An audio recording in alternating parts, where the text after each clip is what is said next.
All right, everyone. I see more people joining in, and I also love the hearts that are coming in. But as more people are joining in, let me know on the chat if you all can hear me well and see me well. Drop in a yes on the chat if my voice is audible, my video is clear for you. Perfect.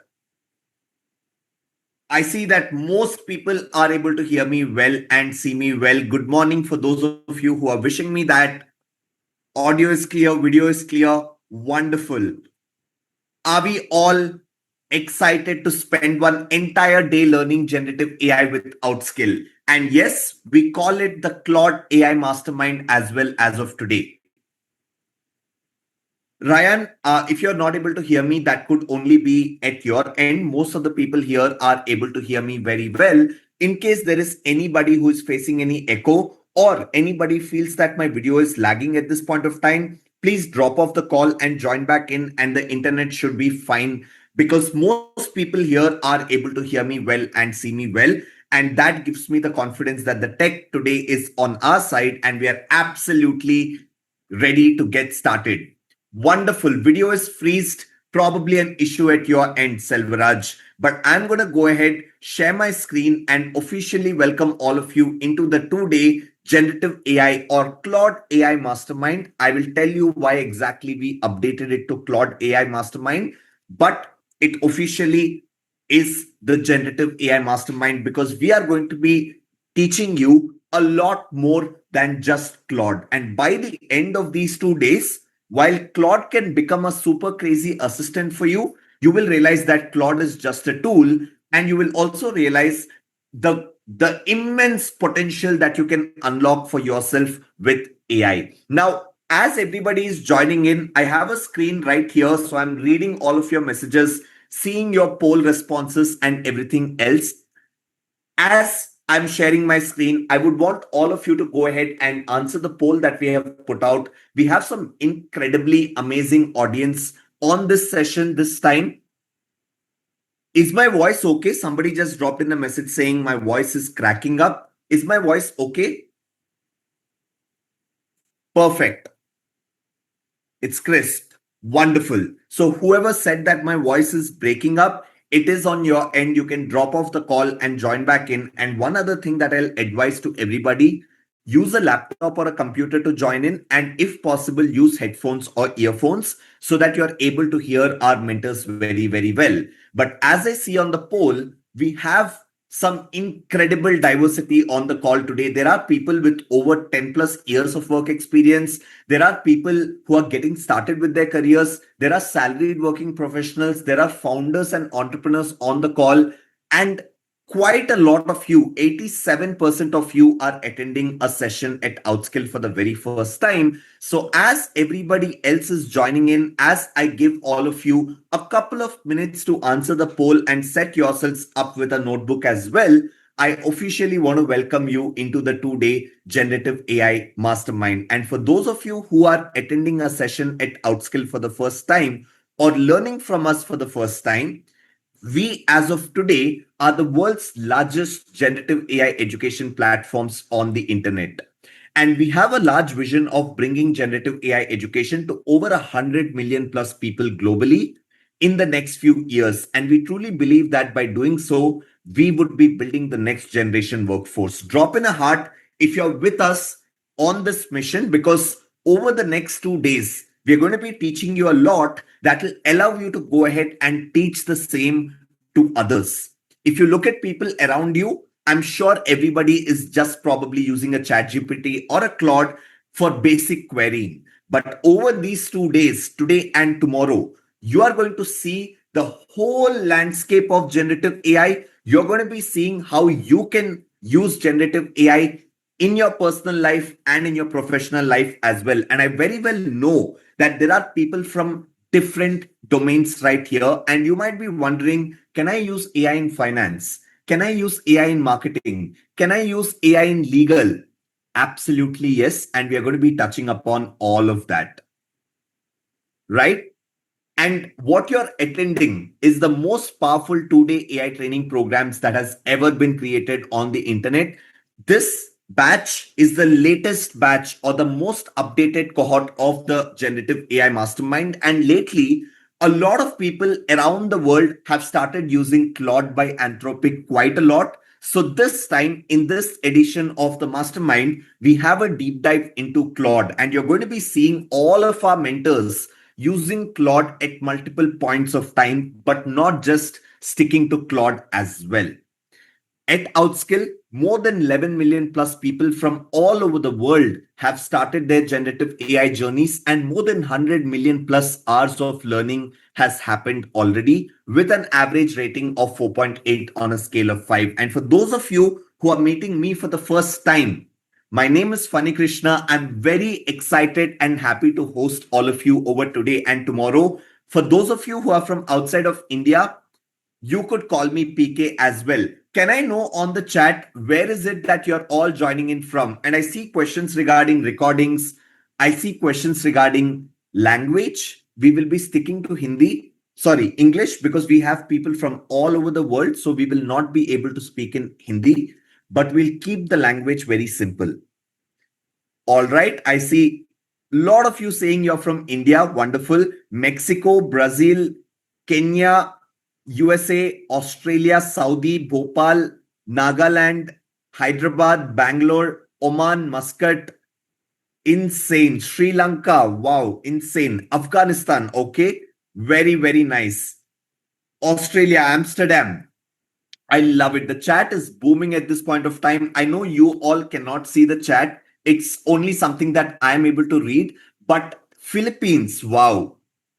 Antarctica, I absolutely love it. Might be quite cold out there in Antarctica at this point of time, but it's super exciting to know that you're learning AI. I'll just pause the chat. I love the fact that it's booming up at this point of time. But can you all drop in one other thing on the chat, which is what do you professionally do? Are you a marketer? Are you into finance? Are you into legal? Are you into sales? Are you into teaching? Are you into HR? Okay, I see engineering. I see software development. I see finance. I see HR, IT, government employee. Okay, if you could break down what government employee you are, video editor, student, IT expert, finance. Okay, love it, love it. I just opened the chat to everyone at this point of time. You could probably, if anybody drops a message to everyone, you will be able to see how quickly the chat is booming at this point of time. But we literally have people from all over the world, multiple different domains, multiple years of experience as well. Can you all now drop in how many years of experience do you have? How many years of experience do you hold? Work experience, okay? 10 years, 20 years, zero, getting started with my career, 25 years, advocate for 20 plus years. Look at that. Look at that. 40 years of experience, says someone. Absolutely wild. And let me tell you this, all of you might be having this question of whether generative AI can be helpful for you. And the short answer to that is yes.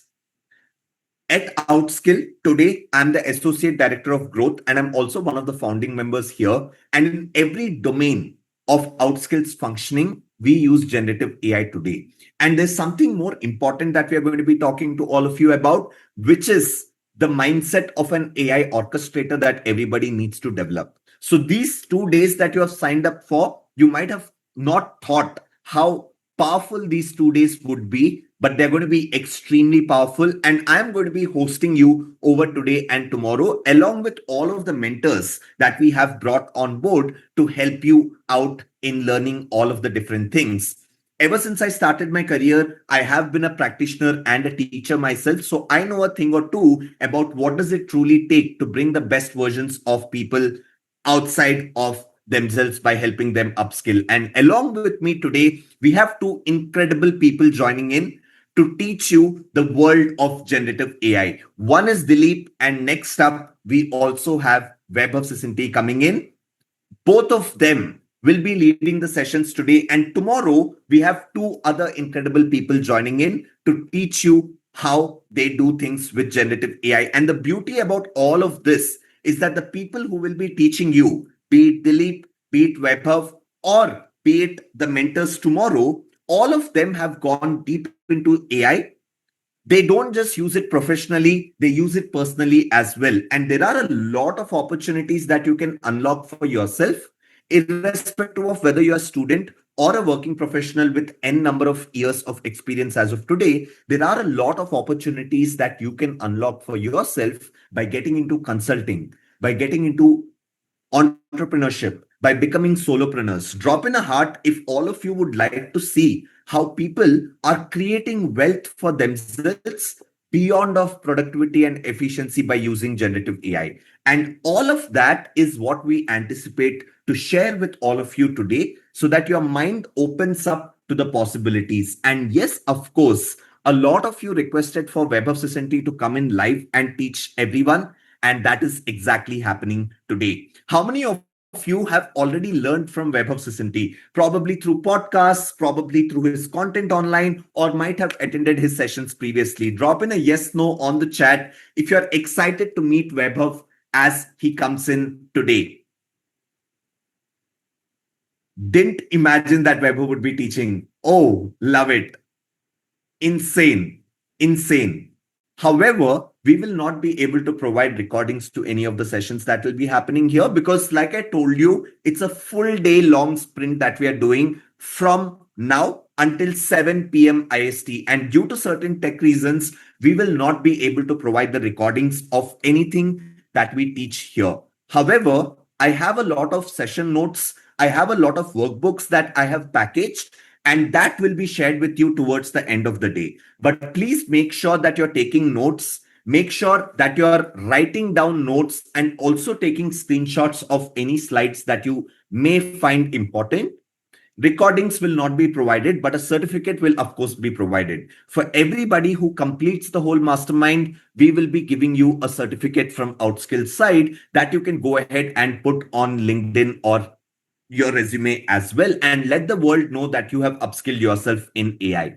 And as we move forward today, we're going to be controlling the chat, because as you might have already noticed, there are hundreds and thousands of people from all over the world. So we will keep turning on and turning the chat off, so that your focus stays on the screen and on the mentor and what we are teaching you. Of course, there are reactions with which you can let us know how you're feeling, but these reactions can also be controlled on your end. I just saw somebody mentioning on the chat that these reactions are distracting you. You can very well control these reactions on your end as well.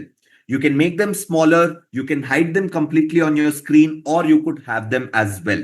And on the poll, I see that about 50% of you are joining from a mobile phone. I would request you to switch to a laptop or a desktop, because there are going to be a lot of demos over today and tomorrow. We are going to be using tools, we are going to be using AI workflows, we are going to be building AI agents, we are going to be building automations, we are going to be building products without writing a single line of code. If you want to get the best experience of this all, you should be on a laptop or a desktop and have a bigger screen, so that you are able to do things along with us. And now, with all of the operational things set aside, I also want to give you the confidence that AI today is for all. It does not matter if you're who cannot write code or who can write code. A lot of people, when they come to us to learn AI, they have this inhibition or this blocker in their mind that they are non-technical by nature, they do not write code. So then they ask us if AI is for them. Let me tell you this: all of these companies, be it OpenAI, Anthropic, Google, etc., all of these giants are primarily making generative AI way more accessible to non-technical people. And that is the reason why, using natural language, using English, you could get AI models to write code for you. You could get AI models to do a bunch of things for you that non-technical people were not able to do until today. And I myself am a non-technical person. All of the mentors who will be coming and teaching you, also, most of them are non-technical by nature. So I want you to have the confidence that AI is for all, irrespective of who you are, how many years of experience you have, what your current age is. We have also taught people who have more than 75 years of age, and they have learned AI they have started companies on their own at this point of time. That is the possibility if you use generative AI in the right way. And that is why I truly feel that these 2 days could be very, very impactful for you. If you are a business owner, a startup founder, or a solopreneur, or a freelancer, or somebody who wants to become a solopreneur or a freelancer, you must implement AI to unlock 10x growth and efficiency in your business, which will ultimately lead to what? Lead to revenue, of course. And if you are a working professional or a student, while you should be keeping yourself up to date with AI and use AI to stay relevant and do things better, there's also an incredible opportunity that all the working professionals and students have as of today, which is to become startup founders, which is to become solopreneurs, which is to become freelancers and create wealth for themselves. All of this, how does it happen? What should you be doing? The roadmap for you to be able to do all of it that you see on the screen is what we are going to be trying and teaching you over today and tomorrow. With that being said, are you all ready to get started? Drop in ready on the chat if you're ready to get started. Quick ready on the chat. Wanted to take the first few minutes to help everybody come on board with us. Wonderful, wonderful, wonderful. I love the excitement and energy, and I hope all of you are going to be with us till the end of the day. At this point of time, I will welcome Dilip into the session. Dilip today heads generative AI education at Outskill, and he also leads the AI strategy or AI implementation division inside of Outskill. He today helps enterprises strategically implement AI solutions into their domains. But for you to be able to do all of that, you need to first get started with the foundations of AI. You need to get started with knowing what AI tools you could really leverage and build your own AI tool stack, which is what you're going to be learning over the next 3.5 hours from now. Dilip, welcome once again to the mastermind. We have quite an incredible audience here today.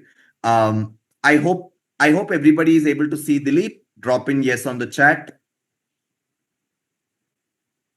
Yes, Dilip. I'm just putting the spotlight on you. Perfect. Got it. So let's get started, everyone. And let me turn off the chat first. Okay. So, first, people, okay. People who are saying, please stop React emoji. Funny had already shown you how you can control it on your end. Okay. There are some spammers. I can see some spammers out there. I'm just going to royally ignore you and do my job because for the little bit few of you who are here and you are causing the havoc, I don't want to punish the genuine learners who are here. You keep doing your stuff, I'll keep doing mine. Okay. So, yeah, so let's get started without any further ado.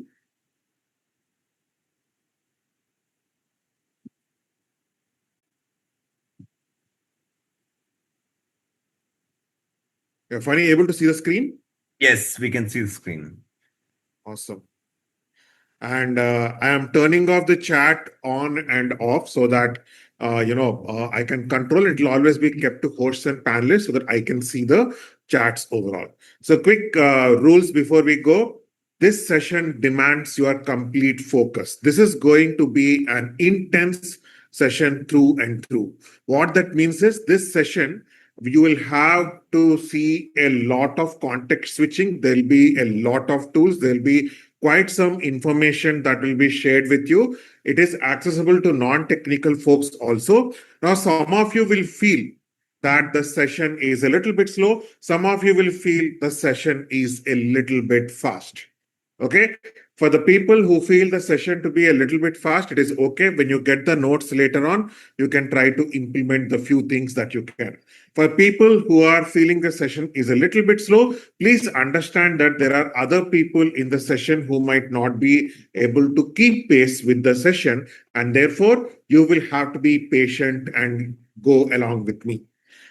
Try to pay attention to the session, make notes with pen and paper. Do not try to follow side by side exactly with what I'm doing. For those who feel, I'm comfortable, I can follow side by side, you are free to do so. But people who are seeing these for the first time, my recommendation, don't follow side by side, but try to see it on a large screen so that you can take notes better, right? And please do have the mindset of absorbing anything. The idea is that you become a little bit better as compared to the version of you before this session. So don't think 100% of the session is something that I need to understand. You just need to understand what are the possibilities and what we are going to do. So, folks, are we ready? Is the context set? Everybody clear? We will get started into the session right away. Okay? All right. Thank you, folks. So let's get started and we get right into what is generative AI and how does it work. A little bit of theory, okay? So we'll do a little bit of theory, but it's very, very important to understand. And for that, let me ask you a question, okay? How many of you drive a two-wheeler, three-wheeler, four-wheeler? Me on the chat? Anybody who drives a two-wheeler, three-wheeler, four-wheeler? Me on the chat? Okay, awesome. So now that I understand this, right, here is a question to you, all the motorists out there.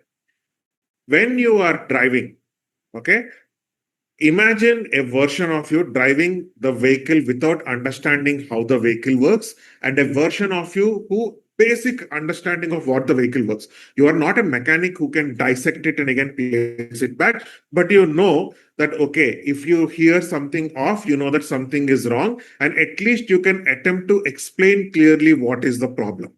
Right? So version 1 is I don't bother about what is in the vehicle, I'll just drive it. Version 2 is a person who understands a little bit about the internals of the vehicle so that they can use it better. Now, which version do you think is a better driver? Version 1 or version 2? Put which version in the chat. Version 1 or version 2? On the chat, everybody. Okay, exactly. So you all have to be version 2. And this is my variation of telling you becoming the version 2 of people using generative AI. So we'll try to understand how does it work on the internal. Okay, so again, it's a simple definition, no technical jargon. It is an artificial intelligence that creates content, say text, images, or videos. That's all. And generative AI is nothing but artificial intelligence that can generate text, images, videos, etc. Okay. Rest of the thing, don't worry. If you are understanding this much, you have understood what generative AI is. Now, little broad definitions of generative AI. First, we have artificial intelligence. So, artificial intelligence is a field which is determined to build systems which mimic human intelligence. Okay, now I say this definition of mimic human intelligence because the human intelligence benchmarks have kept changing over the years. In the 1990s, it was said that if a computer bet a human at chess, then it is supposed to be intelligent. We have achieved good artificial intelligence. Okay, you are almost there. Then you decided that, you know what, okay, that is too low a benchmark. I want to go above. I want a system that can beat humans at Jeopardy. For those of you who don't know, Jeopardy is a game wherein people are given answers and they have to guess the question that led to the answer. Okay, for example, the answer supplied to the team is Delhi. Then you have to supply the question, what is the capital of India, etc., which could make the most possible question that gave the answer. Artificial intelligence at that time was not so good at it. Then in the early 2000s, mid 2000s, artificial intelligence even bet that. Then they said, no, no, no. I think the most complex human playable game is called AlphaGo. I want computers to beat AlphaGo. That also has been achieved. Then they said, you know what? I want Turing test. That means if I am having a conversation, on the other side, a human or a system both are chatting, right? If I'm unable to distinguish between a human and the system, then there is artificial intelligence. That also we have achieved. So the definition keeps shifting. Okay, but you can understand that artificial intelligence is trying to build a system that can mimic human intelligence, and this definition keeps changing every decade or so. Under artificial intelligence is pattern recognition, systems that learn from data. Now, what do you mean by that? Imagine you are going on Amazon and doing shopping. Once you add something to the cart, do you see the suggestions? You can also add this, you can also add this. Similarly, when you're watching Netflix, you just finished a movie, again, suggestions pop up. You might like this, you might like this. How many of you have seen this in your Netflix, Amazon, any of the systems? All of you have seen that, right? Awesome. So for those who have seen this, that is exactly what pattern recognition does, which is it learns from your previous behavior and predicts your future behavior. Okay. Instagram Reels, TikTok videos. Think of any social media short form content. The more you watch a video, more of that video keeps getting recommended. That is pattern recognition. Okay, that is the next level, which is also called machine learning. Now, beyond Amazon and Netflix, sometimes when you are uploading your photograph to social media, suddenly you notice that you are recognized inside the photo and it marks you that you are present over there. Or surveillance. If you are trying to track somebody, you can see that surveillance videos are able to track you in a crowd of people. Most of the movies kind of feature a scene around that. How many of you have seen that your photo is recognized, everything is tracked surveillance wise, etc., right? That is exactly how neural networks work. Okay, so because that is kind of neural networks, that is exactly telling you how it can recognize your photograph, it tries to mimic how human being looks at your data. And this is something called neural networks, which is meant also called deep learning, meant for deeper image recognition and tracking. Then last comes your large language models, which is a subset of deep learning, wherein it can generate text, image, and videos. Okay. Artificial intelligence, broad, trying to mimic human intelligence. Next comes pattern recognition, which is looking at data, identify patterns, and predict your future behavior. Neural networks is going deeper into predicting patterns, but on a harder data set, harder problems like real time tracking. Then comes large language models, which can create text, images, etc. So this is in a nutshell the entire world of generative AI, right from artificial intelligence to the deepest of generative AI. So we are not going to study about AI, ML, or DL or deep learning. We are going to maintain focus only on the large language models. Okay, so in large language models, these are the generative AI subset, which is primarily focused on language related tasks. Okay, if you are understanding this much, it is clear. Folks, are you able to follow? Is my pace okay? Are you able to understand clearly or not? Just a pulse check before I move ahead. Okay, thank you. So I see that around 85% of you are good with this. So I will continue with the same pace, etc. People who want me to go slow or people who want me to go fast, you have to keep up with me and be available with me throughout. Don't worry, it will get a little more this thing. If some people feel that this is something I already know, I am trying to take people who don't know anything, try to get forward. Okay, so now we will get into some interesting internals of how ChatGPT works, wherein you can put an input inside ChatGPT and you get magically an output. Okay, now I am using ChatGPT as a general noun. I can think of it as Claude or I can think of it as Gemini. I can think of it as any other app. Okay, so let me first show that. Maybe I will open ChatGPT itself. Okay, and let me ask this little prompt.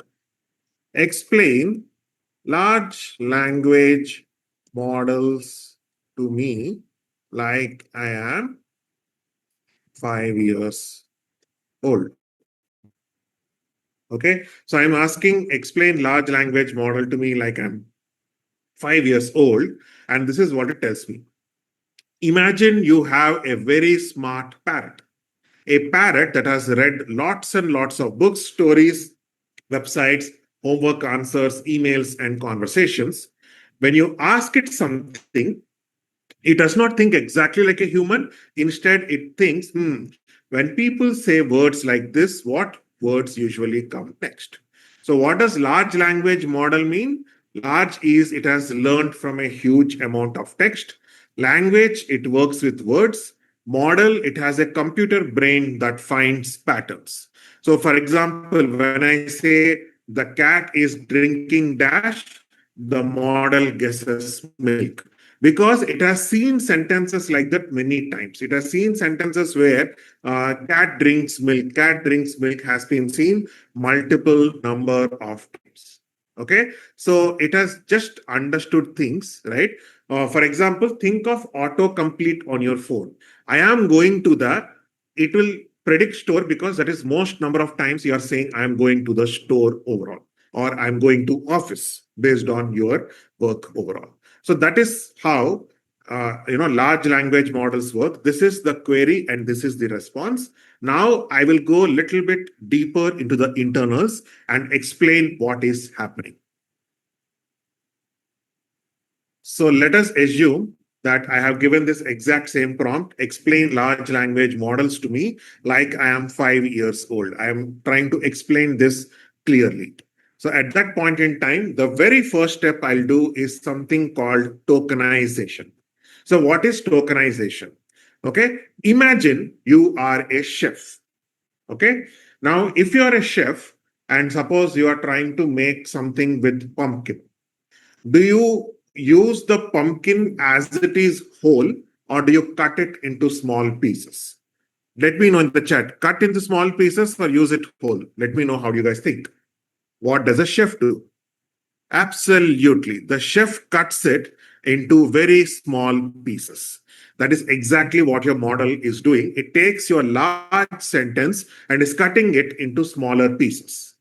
Okay, so when I say explain large language models to me like I'm 5 years old, it is trying to cut the sentences into smaller pieces. Another way to look at it is Lego. Lego consists of smaller pieces brought together. So I have brought together a Lego structure. The model breaks it into small pieces to understand better. After breaking it up into small pieces, next thing what it does is something called embeddings. Okay. Now, what is embeddings? Very, very simple. I'll not complicate with everything, etc.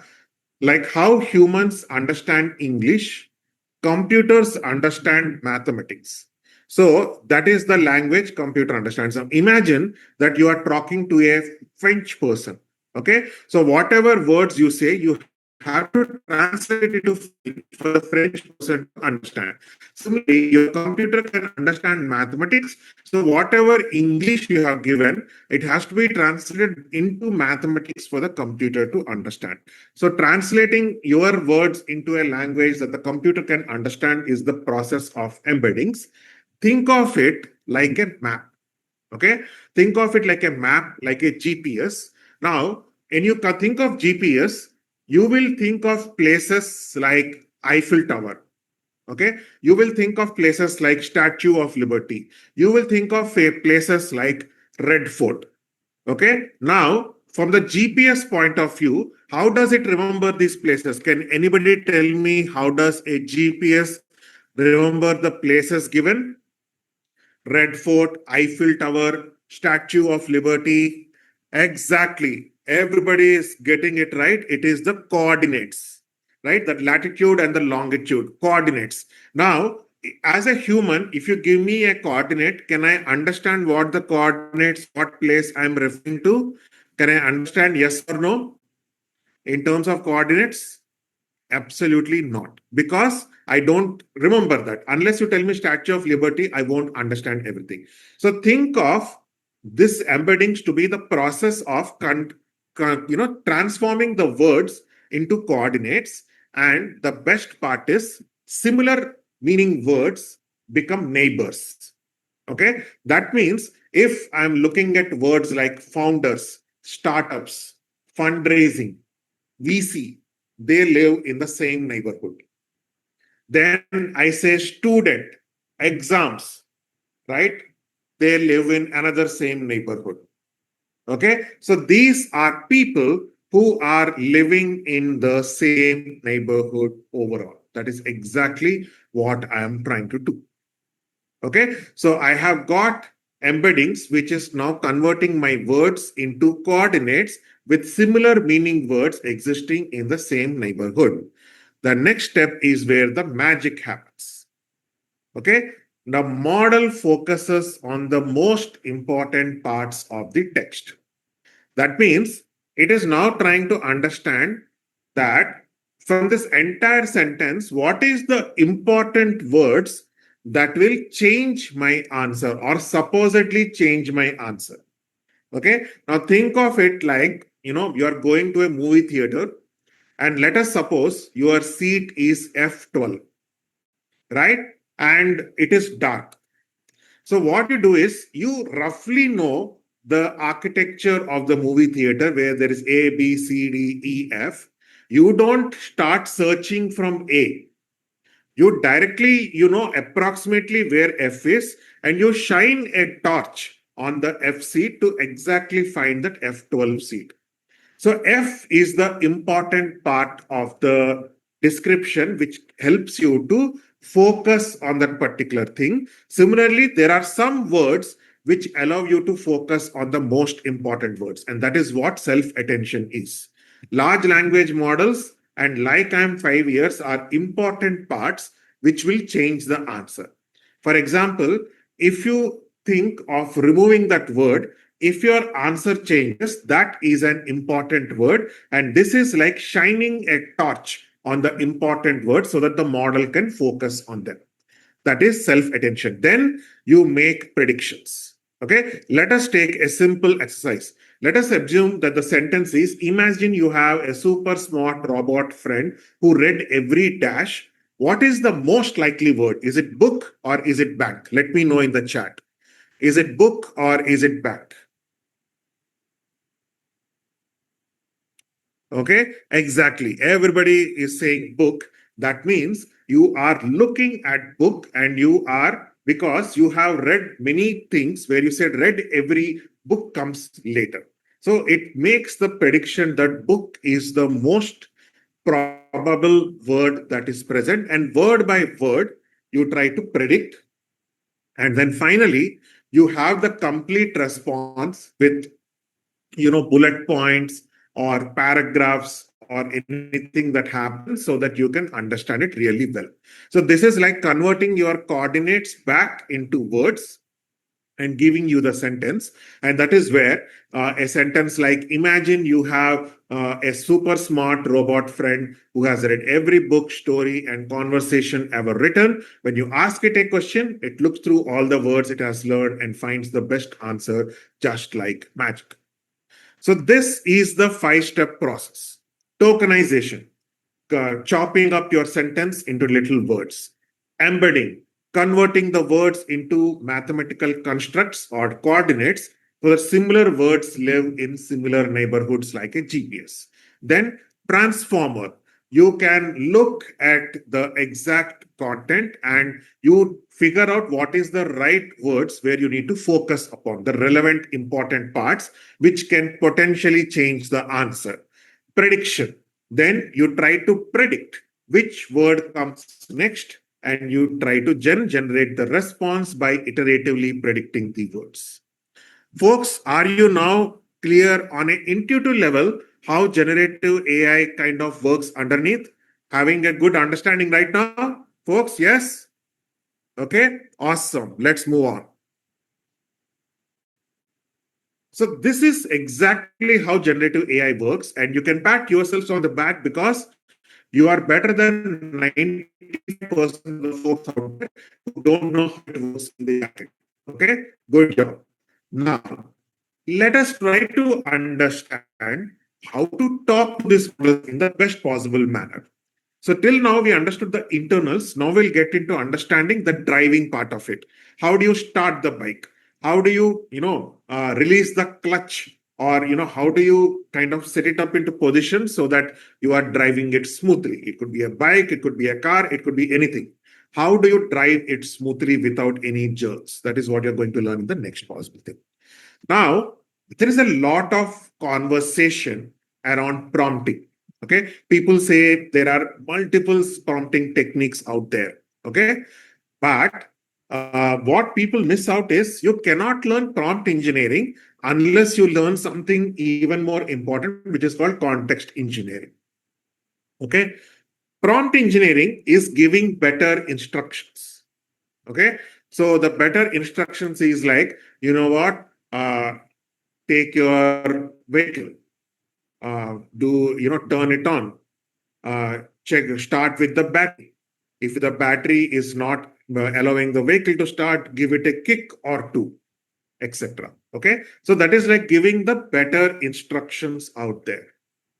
Now, context engineering is little bit different, where you are trying to give AI everything a smart human would require. So, context engineering in terms of bike is this bike is a Yamaha RTX series, which has got pretty good battery.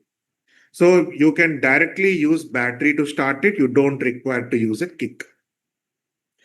Are you understanding the difference between prompting and context? Prompting is instruction giving. Context is giving information that will help you use the tool better.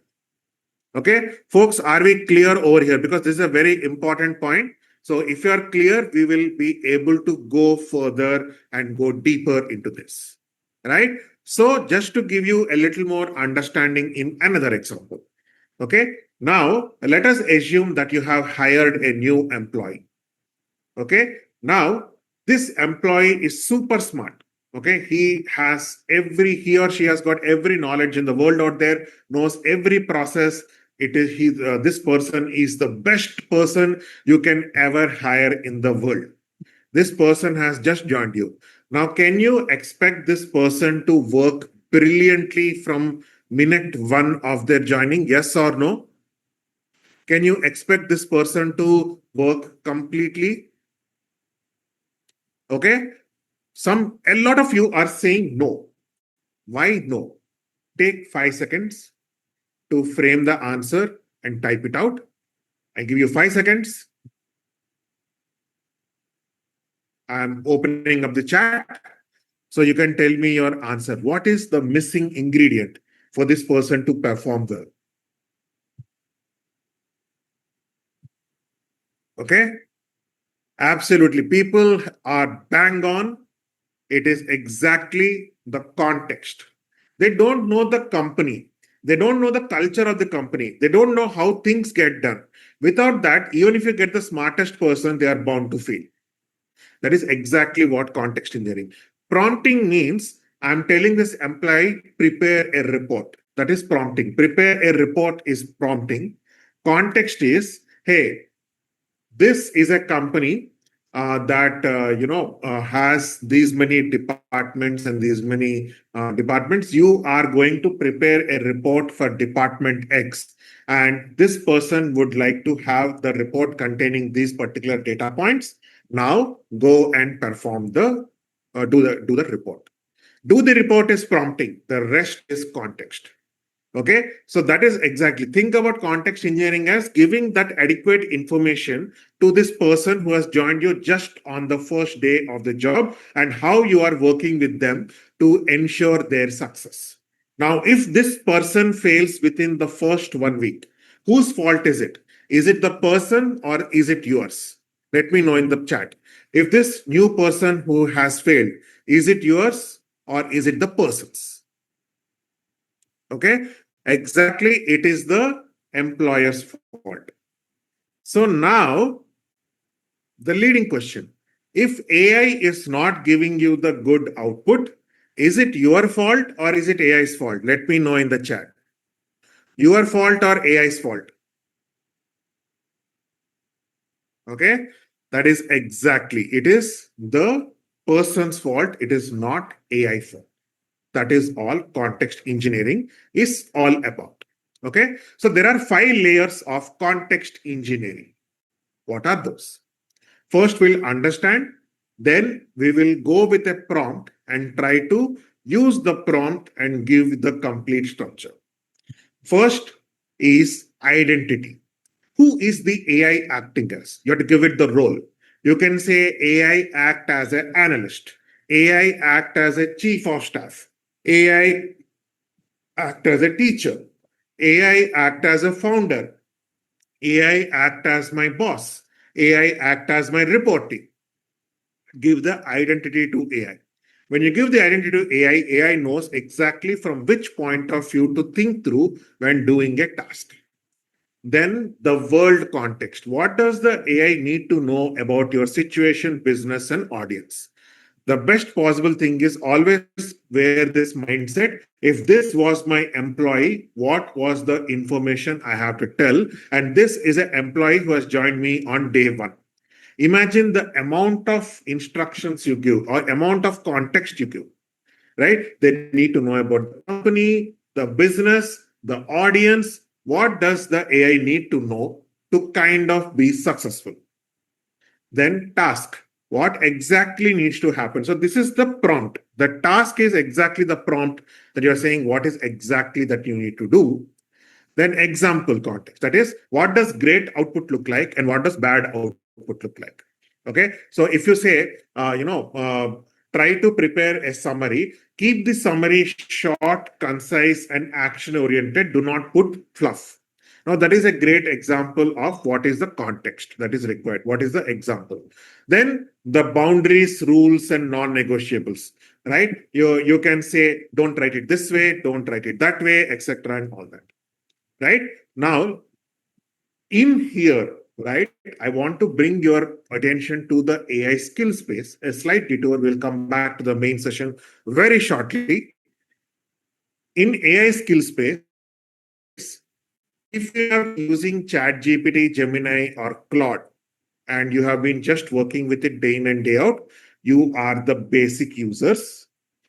Right now, by teaching you context engineering, I am elevating you from a basic user to a prompter who can talk very well with these models. So I'm making you into a prompter who can talk extremely well and try to, get to you to a space where you can talk very well with AI.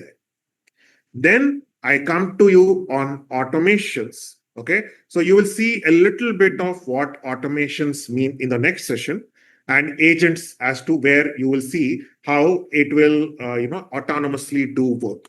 Automations and agents, you will see demonstrations of that in the next one. You will see a little bit about how do you build in the next session and tomorrow. And you will see all of these dots connect into a role called AI generalist, who is a person who can solve problems with the help of AI. Towards the end of the session, I'm going to elaborate more on what an AI generalist does and what are the things required in terms of being an AI generalist. And you'll see more expansion on that in the next session. Then comes, of course, machine learning engineers and researchers. Now, you might be wondering, oh my God, I'm a non-technical person. What is all this? Okay, let me assure you, you can become an AI generalist without being a non-technical person. Okay, you will have to work on your fundamentals of software if you want to go beyond AI generalist into machine learning engineer, where you'll have to go deeper into software. Or if you want to go into AI research, you will have to go deeper into mathematics to be an AI researcher. But otherwise, if you are a non-technical person, you can go from a basic user to a prompter to an automator to an agent, agent orchestrator to a builder to an AI generalist. And the AI generalist is a person who solves problems with AI. Okay, again, completely non-technical. I will show you how this person would kind of think, etc., as we move along. But I just wanted to give you a simple understanding over here. Okay. Now, let us come to a simple example like writing an email to your 10K subscribers inviting them for this generative AI workshop or mastermind. So if I were to write this email, the way I would structure it is first identity context, which is where I will explain that you are an experienced email copywriter who has written for brands like Ogilvy. Then I specify the world where I say the audience is professionals aged 25 plus working in marketing, tech, product, and design who want to stay relevant in 2025, 2026, whichever year you're thinking, and beyond by leveraging AI tools. Then I give the task context where I say, write a launch email for new workshop of Outskill on generative AI. Write an email inviting people who have signed up for the workshop. So the task is write an email. Instruction, make the copy over the top fun. Focus a lot on how the workshop will be helpful. Okay. Data context, include a review from someone who said that this session is a no brainer for anyone who wants to stay relevant in 2026. And I give an actual real testimony. Identity, what the AI is. World, what the AI should know. Task, what the AI should do. Instructions, what are the minute instructions in terms of what is good to follow, and some more context overall. Okay, so now what I'm going to do is I'm going to now take another use case and put the prompt and explain to you what is happening step by step.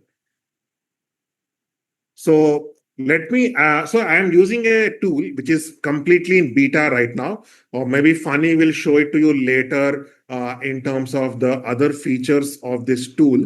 Okay, so this is a very interesting tool that I use. It is called Super Prompts, wherein I store the prompts that I kind of use for different things. For example, this is the prompt I want to use. I can copy the prompt and I can go to Claude.ai. Okay, I can now, paste the prompt over here. Right now, look at this. For now, I am going to go with Sonnet. I'll explain all of this in a short while. So first, I am saying identity, whereas I am saying you are a sharp chief of staff and executive communication partner. The world is I am preparing a weekly update for a mixed audience of founders, senior leaders, functional heads. They are busy, design oriented, and do not want vague by motivational language. Then task turn the raw notes below into crisp weekly leadership update. And this is the raw notes of my meeting. Examples, good updates are direct, specific, and useful for decision making. They separate facts, risks, decision needed, and next actions. Constraints, keep it under 500 words, use bullets, end with a table, decision needed, owner, deadline, avoid jargon and vague phrases. Okay, so identity, sharp chief of staff, world, weekly update for my company, task, turn the raw notes on a crisp weekly leadership update. Examples, direct, specific, and useful for decision making good updates. Constraints, under 500 words, use bullets, and with a table. Now I allow it to run. So this is how very beautifully I can turn this into this. Now, don't worry about the prompts and other things. We have made some exhaustive notes and you will be able to get those notes later on. So don't worry about whether I'll get the prompts, etc. All the prompts that we are going to use in the session are part of the notes. The tool I'm using for copying the prompts and organizing my prompts is called Super Prompts. And this helps me in organizing my prompts well and use it wherever required. Okay, so this is what I have done. It has given me the performance, product, hiring, customer success, risks to watch, decisions needed, and with the deadline through and through. Now I can now copy this and post it in Slack or put it anywhere else that I want. Okay, so folks, are we clear as to how you can structure how your prompt into the context engineering version and write much better prompts than before? Folks, now do you know how you can write better prompts than before? Yes or no? Do you understand how do you write much better prompts overall? Okay, awesome. Right now that we know how to write much better prompts, let me give you a small trick overall so that tomorrow, if you were to write your own prompt, how it could help. Okay, because sometimes this prompt could be a little bit difficult to structure. So, how can you write your own prompt? I'm giving you one method, but you'll see a much better method of being able to write your own prompt in the next session. So if you want to learn how to write better prompts, next session is going to go deeper. I'm just going to scratch the surface by providing you a simple method overall. So the method I'm going to use is this prompt structure. So what I'll do is I'll click this prompt. Okay. And let us suppose I want to use it inside Claude. So I will say I'll click on Claude.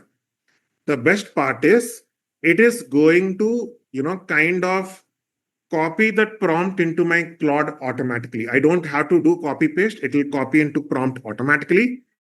So what I'm doing is I'm giving it a structure saying you are my executive briefing partner. When I give you a rough task, first convert it into a strong 5-layer context task, identity, world, task, examples, constraints, then ask clarifying questions if needed. And this is what I want you to do. Okay. So I can just attach what task I want. The task is I want to prepare a minutes of meeting summary on the budget meeting, which was on the events budget for each client. And I just kind of do this thing and I give it the prompt. Okay, so this prompt structure where I'm telling it, this is the identity, this is the world, this is the task examples. So clarifying before I build 3 questions, do you have notes, transcript, etc.? I will say I have the basic notes where we decided that based on company size, I would try to spend more budget on events for people, for company with greater than 100 employees, lesser than 400. Budget is 10 lakhs. See, I'm purposefully making spelling mistakes to show you that even with spelling mistakes, it can work well. Then for every 100 employees, increase budget by 5 lakh. Okay. I want to give greater experience overall. We are a event management company that conducts company offsites. Okay. And in other things, make suitable assumptions.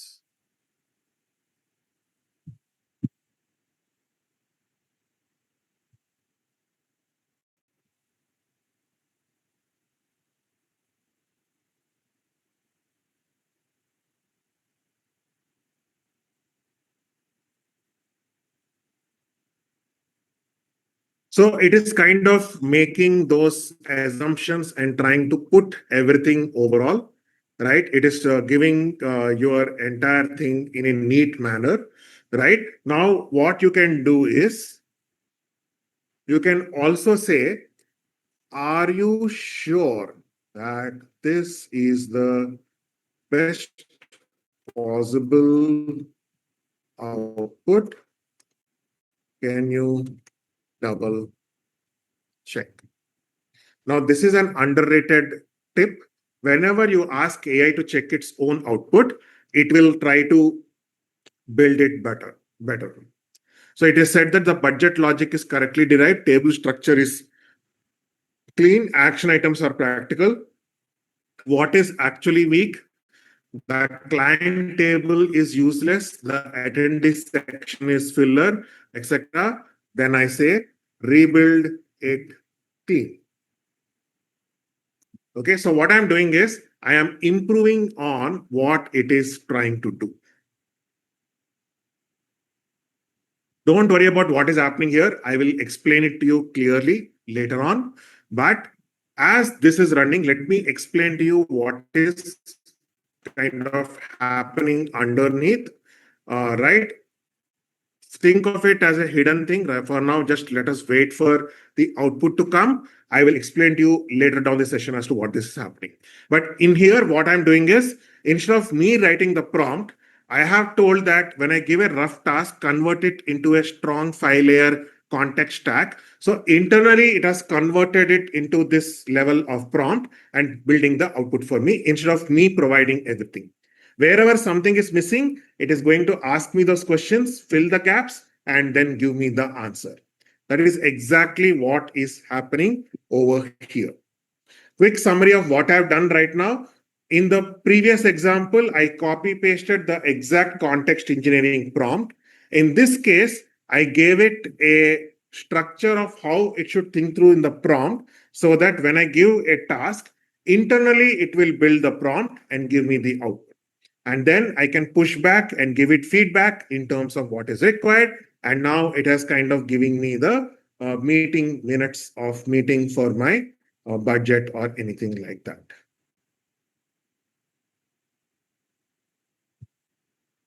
Don't worry, it is not coming right now, but I think when I refresh it once or twice, it should come.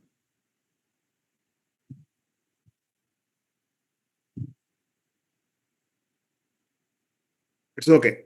We can come back later to this and see some error over here. But usually, this is how you could do this. This is a slightly complex one.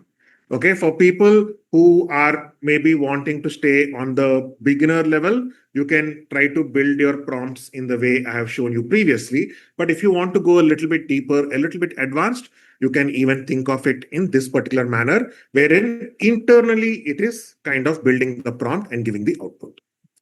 Everybody clear so far? Are we good? Okay, awesome. Now, let's move ahead and see much more number of things, right? At this point in time, you know on a very high level how a model works and responds on your instruction. That is exactly what we have done so far. Now, the next question is which model to use where? How do I figure out where I should use multiple models? So now we are going to explore the different models which are available. So we have, these are the most commonly used AI assistants. We have ChatGPT, we have Claude, we have Gemini, we have Meta, we have Copilot and Grok. In these are the companies behind these AI assistants. And these are the regular models which are available under each. So you have GPT 5.5, you have got Claude, Opus 4.8, etc. Then you have got Gemini models, you have got Meta models, Copilot, Grok, etc. So now let me give you a simple primer on which model to use where so that you understand that very clearly. So I will maintain the focus on mainly three ones: ChatGPT, Gemini, and Claude. Okay, I assume 99% of you are using one of these.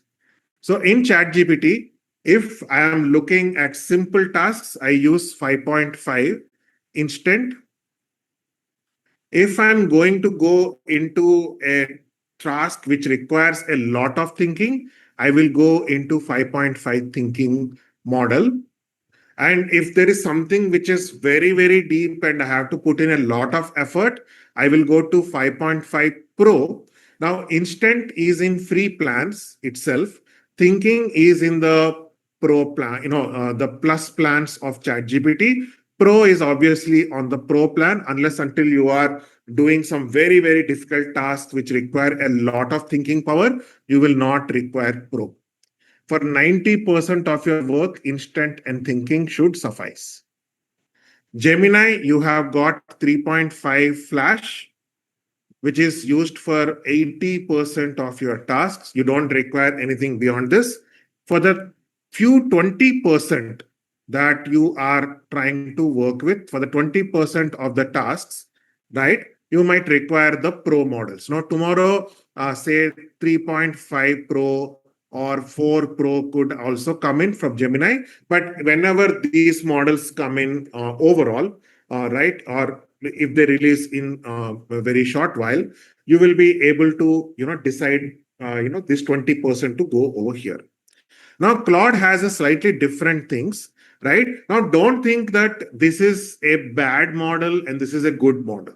Okay, think of it like modes of difficulty: easy mode, medium mode, hard mode. Okay, so don't think that this is good and this is bad. That's not how you should think about models. You think about how much effort should I need to put, and that's why I choose. So in Claude, you have Haiku, you have got Sonnet, and you have got Haiku models, you have got Sonnet models, and then you have got Opus models. Okay, there is a new generation of models released called Fable, but right now they are out of public domain. We don't that is what it is. It might come back maybe even today evening, tomorrow, day after. We don't know. There is uncertainty, but Fable models, you can think of the highest thinking. These are the highest thinking models. This is high thinking. So if you want to take strategic decisions, where think about this. If you, before taking a decision, you are thinking maybe only 5 minutes, or you are taking decisions instantly, then Haiku or Sonnet models would be sufficient. But if you are like spending 20 minutes, 30 minutes evaluating, brainstorming, thinking within hard, that is where Opus models would come into play. Okay, then Sonnet would be the case wherein it is daily, day to day, daily tasks, thinking that you are doing.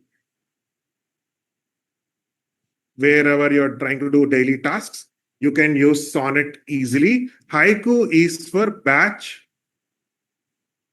kind of tasks, like you are writing an email, you are answering support ticket, right?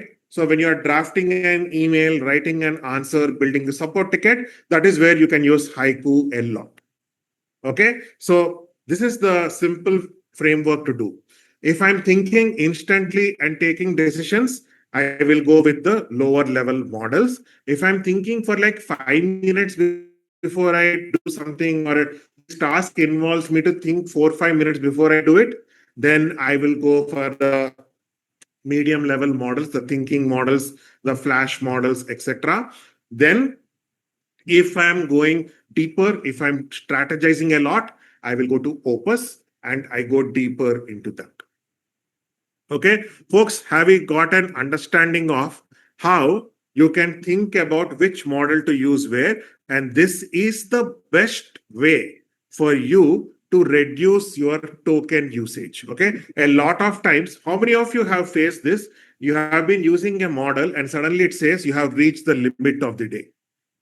How many of you have faced this problem? You have did this and you have faced the limits of the day. So this would exactly help you to do that. Now somebody might ask, can I use a harder model for doing a simple task? Absolutely, you can do this. But that is like I am using a hammer to put a pinnies into my cloth.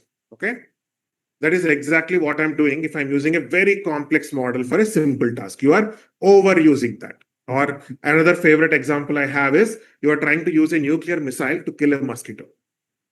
There is nothing wrong in doing that, okay, but it is unnecessary wastage, and especially if you are on the lower levels of plans, you will face difficulty in doing that. So if you know which model to use where, you are going to save a ton of tokens and your usage will automatically improve. Now, I'm not promising that you will never run out of usage, but you will be able to run out of, you will not be able to run out of usage very quickly.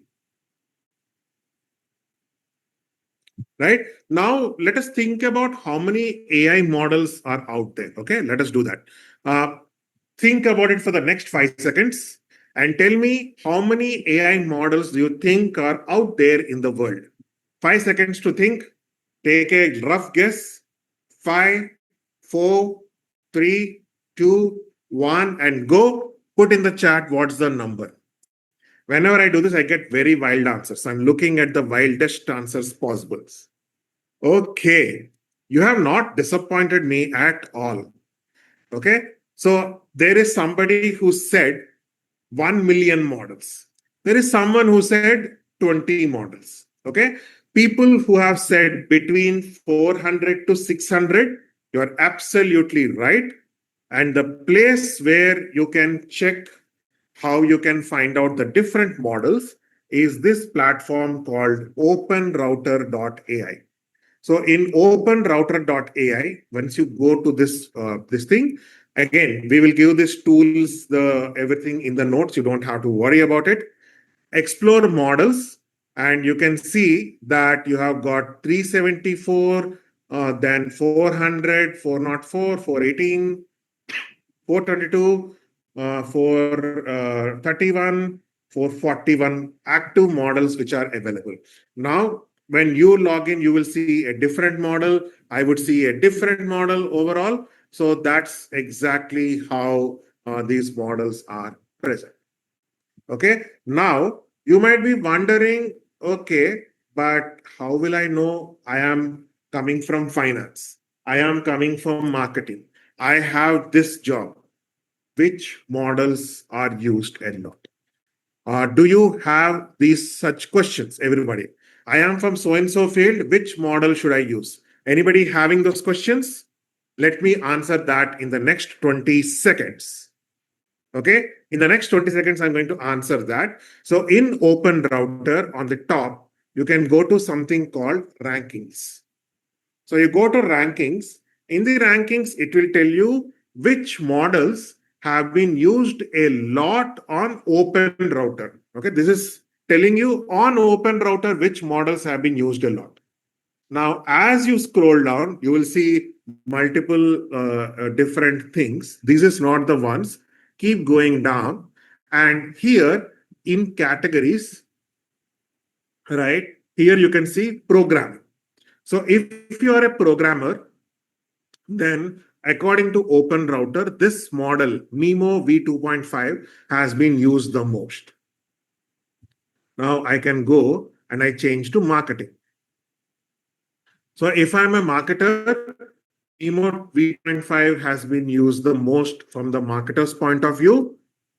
And these are the top 8 models which have been used. Now, up to me to decide out of this which one I should go ahead and use.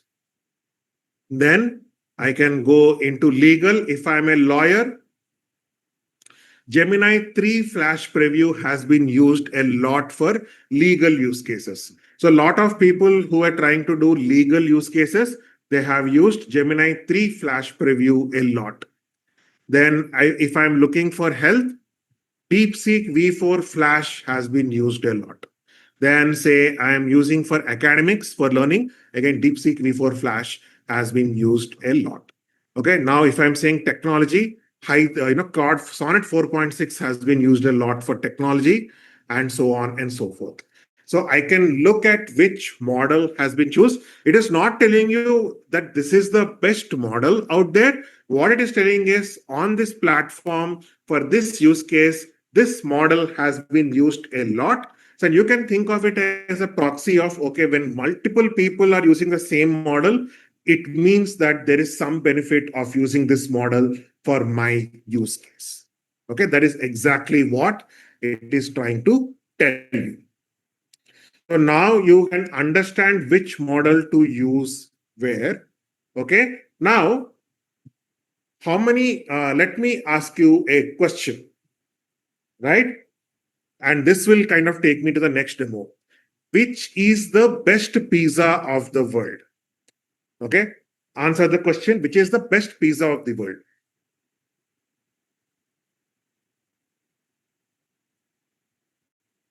Okay. Awesome.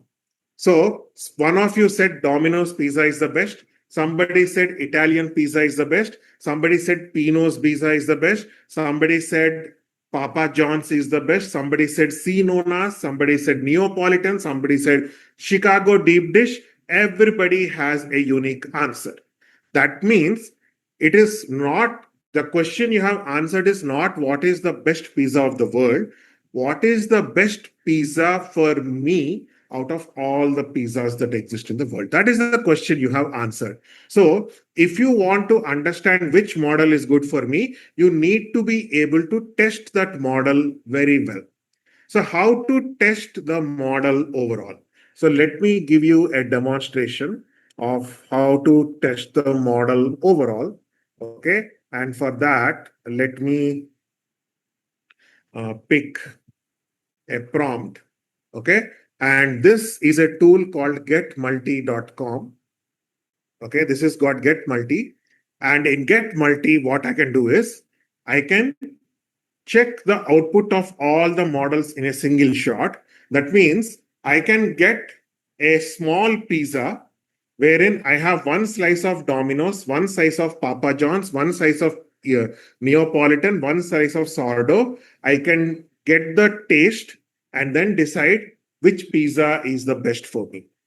So first, I will choose the models which are available. Okay, so I don't want Llama. I'll not use Llama right now. I will use, let us suppose, I would use DeepSeek version 4 because it's one of the very good models. I can use Opus 4. I don't require Llama. Then I will use GPT 5. I'll use GPT 5.4 and I'll use Grok 4.3. Okay. Let me use advanced models for now. So these are the models I'm going to use. So if you see here, Claude Opus, GPT 5.5, Grok 4.3, DeepSeek V4 Pro are the models I have chosen. And here is the prompt. Very simple prompt.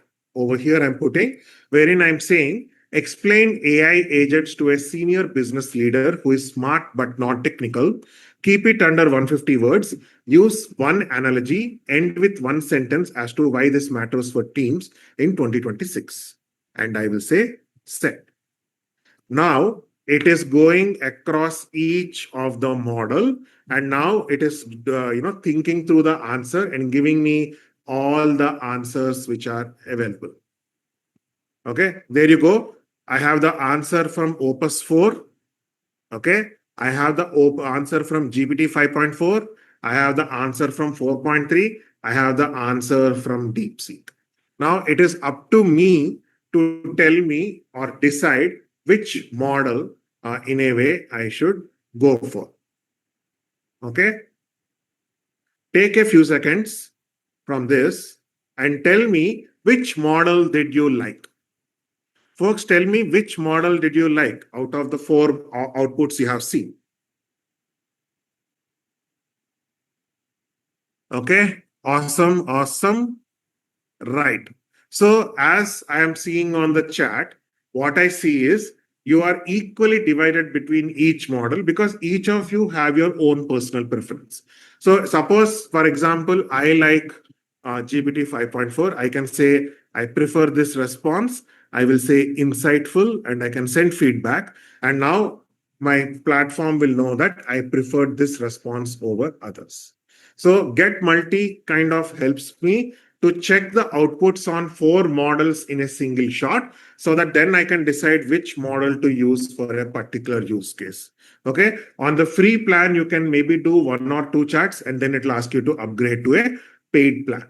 Now, one thing is I want to mention is I will be showing you a mix of free and paid tools because the best productivity that I've seen comes from a lot of paid tools. So that's why I'm unable to keep everything free of cost. That's why I will have to show everything paid, because AI is very costly. The data centers is very costly, and therefore I have to show you paid tools also. Okay, keep in mind that. All right. So far, so good, folks. Are we good? Are we understanding? Are we enjoying?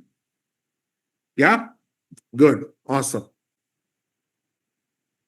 So now that we have understood how you can compare models, right? You should know one model type that everyone needs to know, because it is very, very powerful, and that is reasoning models. Okay. In these models, there are reasoning models. For example, Gemini Pro is a reasoning model. Then you have got the Sonnet and Opus groups, which are reasoning models.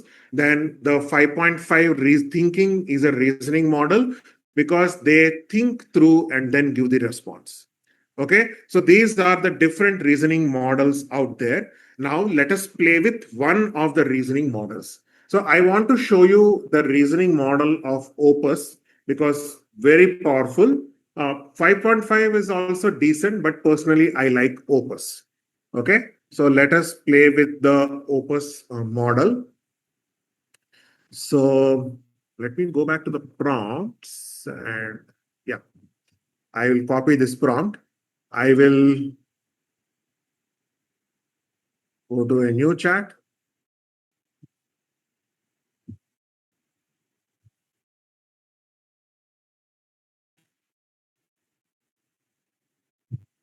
Okay, there you go. The minutes of meeting has come right now. So very neatly, it has built it like this. Okay, we'll come back to this later. So I will paste the prompt. Okay, the prompt is, I run a growing business team and I need to decide how to solve our weekly reporting problem. Current situation, this is what it is. I want to compare two contrasting strategies, which is A, hire a junior operations analyst, or B, build an AI assisted weekly reporting workflow where I consider cost, speed, quality, reliability, etc. And this is what I require. So I'm giving it a complete prompt wherein I say the situation. What are the two things I'm contemplating, whether I should hire or I should build an AI workflow, and consider the cost, speed, etc. Then I'm going to go to Opus model. Now in Opus also, there is something called effort: low, medium, high, extra, and max. The more thinking I put, the more effort it will put into the thinking overall. So for me, high is sufficient. For complex tasks, I can turn on this thinking, which is called extended thinking. So if I turn on extended thinking, it will think even deeper. All right. So now I will run this. Okay. Now see here. Look at this, the way it is articulating his thinking. Underrated tip. Another tip that I want to give you: when you are using thinking models, please open up the thinking and look at how AI is thinking through your response. If you know how AI is thinking through your prompts or your whatever things you are putting in, you will know very good in terms of how you should communicate. So open it up, look at what it is trying to tell you. For example, here it is talking about strategy A carries real risks. A single person becomes a bottleneck. Hiring creates sticky fixed costs that are hard to reverse, and the analyst might just absorb chaos rather than fix the underlying data quality issues. Strategy B has its own pitfalls, so it is giving its rationale. Now you can think about your own rationale, whether the rationale of AI is matching your rationale or not. And then in a follow-up prompt, you can put in your rationale also, and that will make AI give you a better response. Okay. While this is slower, it is more thorough because it is thinking out loud and surfacing everything. Okay. Now, side by side comparison, what it is saying is, cost wise, this is the comparison. Speed to value, this is the comparison. Quality wise, this is the one. Reliability wise, this is the one. Management overhead, this is the comparison, etc. The honest read it is telling is, A buys you judgment and coordination, but is expensive, slow, and sticky. B buys you consistency and speed, but is brittle and judgment. It is saying if you're hiring a human, this is the problem. If you're building an AI system, this is the problem. The hidden risks behind strategy A, which is to hire, or strategy B, which is to build an AI system, these are the problems. And what to test in the first 14 days? The test is not human. The test is does fixing inputs alone solve most of it, and can cheap AI synthesis close the rest? Okay, so it is asking us to run a 14-day experiment on kill the root cause, run the baseline, decide on evidence, and then do the recommendation on the same. Okay, now you can push back, you can ask it further questions, and you can, try to do this. Okay, now you might be wondering what if it can, kind of do further than this, right? So this is exactly how a thinking model works, wherein you are able to take your thinking and build something. What if you can take a notch higher? And that is where something called skills come into the picture. Okay, so the skills, what they are nothing but. Let me give you an analogy. Let us assume that I have a chef, okay, and this chef wants to, make a dish precisely. That means whenever the chef makes the dish, it has to taste the same, it has to feel the same, the texture has to be exactly the same. Now, according to you, if the chef wants to get this replication of the dish he has made exactly, even by the team, what should this chef do? Okay, think about this. Giving you 5 seconds. I'm giving you less time because I want you to go by instinct and not by your own thinking, because your instinct is more or less the times always right. Okay, giving you 5 seconds. 5, 4, 3, 2, 1. Let's go. What do you think the chef should do overall to kind of make the team do the exact same dish overall? Absolutely right, everyone. Everybody who said make a recipe. Okay, you have to make a recipe note. Okay, then when I give this recipe note to my other sous chef or assistant chefs, if they follow the instructions, they will replicate it exactly.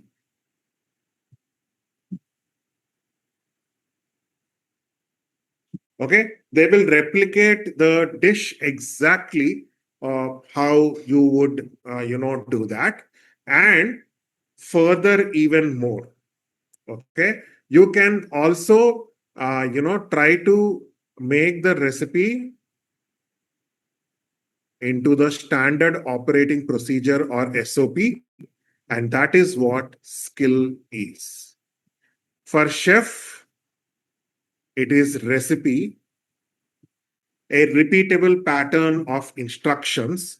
For AI, it is skill.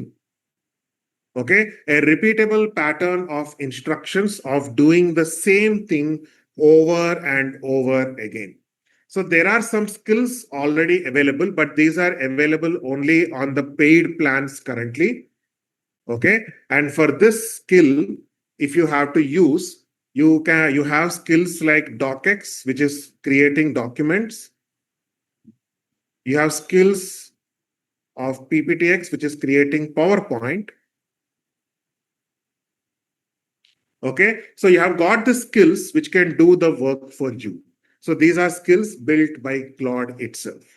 Now I will use the skill and try to build this further.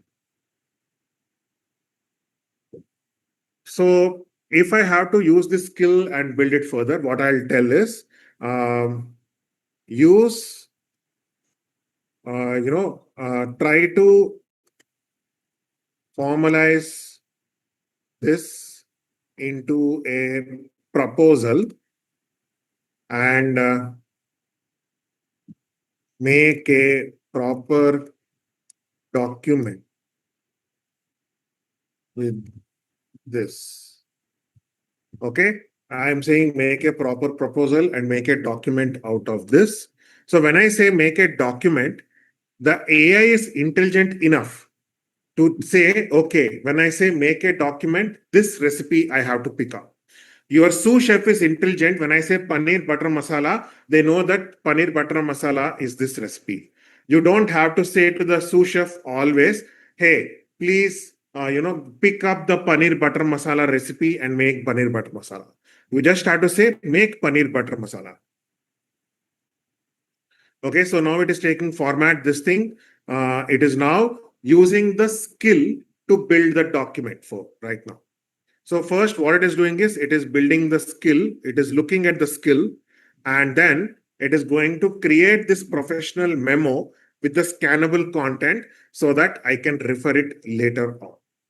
So a lot of standard operating procedures are being made as skills within platforms like Claude, etc. And you will see a little bit more in the coming sessions. But this is how you can use the skill to make a very good document. We will come back to this, okay? We will come back to this overall, but to summarize, what we have done is you can create skills overall, right?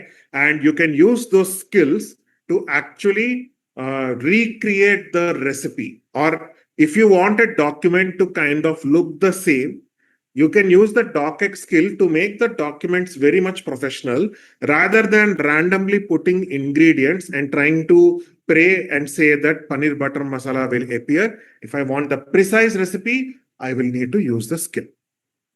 Okay. Folks, how is it going so far? Good, bad, very bad, awesome?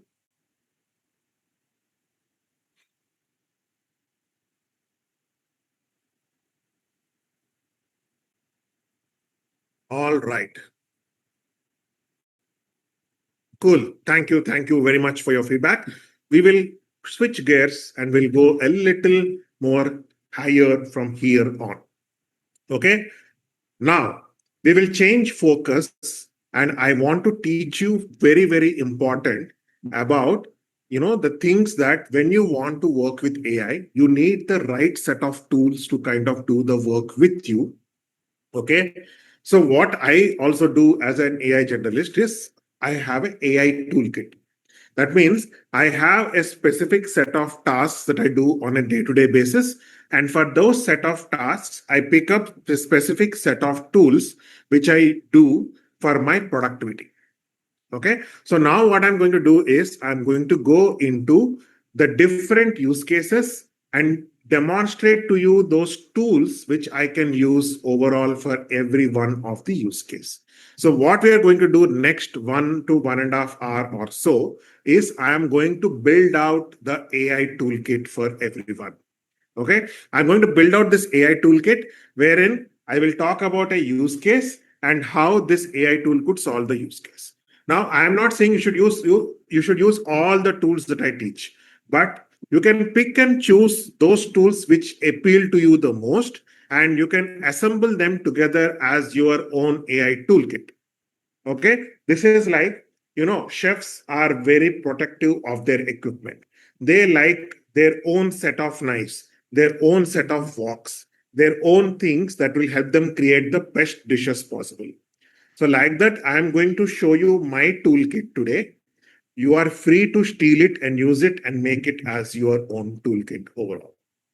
Okay, so we will break it down into different categories. One is productivity, research, data slicing, a little bit of fun, and how can you learn and absorb things faster. All right, so now the tool, I can guarantee you, okay, this is something you can take it as my written guarantee. This tool can make your work 4x, 5x better. Okay. Once you go voice, you will never go back. And this is a tool I want to show, which is called Whisper Flow. Okay. So Whisper Flow is this tool, which is very good, where you can type and it will speak. Okay. Now you might be wondering, Dilip, there are a lot of voice to text dictation tools out there. Why are we going, kind of going with this? Okay. So let me tell you this. This voice to text to tool is nothing like other things overall. Okay. It's nothing like anything you have seen, because it is even going to, try to think in terms of very detailed, and it is going to clean up your text and put it in the right format. Okay. So, let me just put that out. I'm just giving, kind of. So I have the screen here. I'm just, doing a few things over here. Just give me a second. I'm almost there. I'm almost there.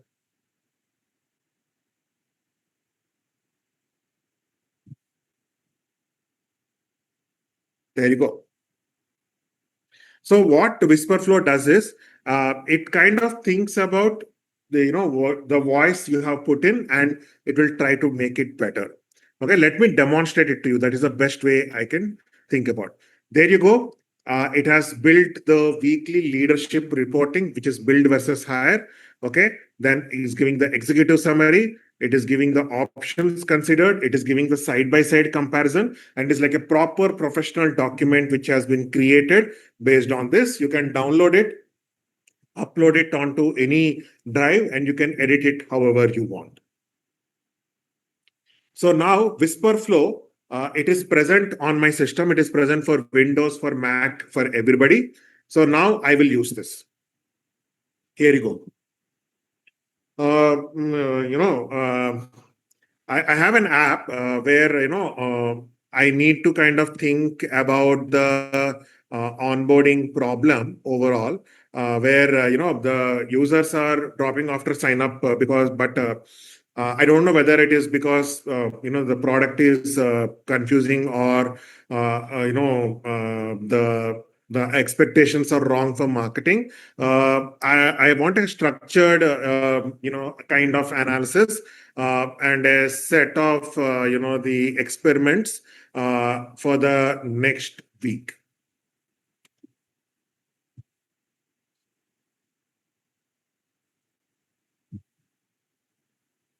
Look at this.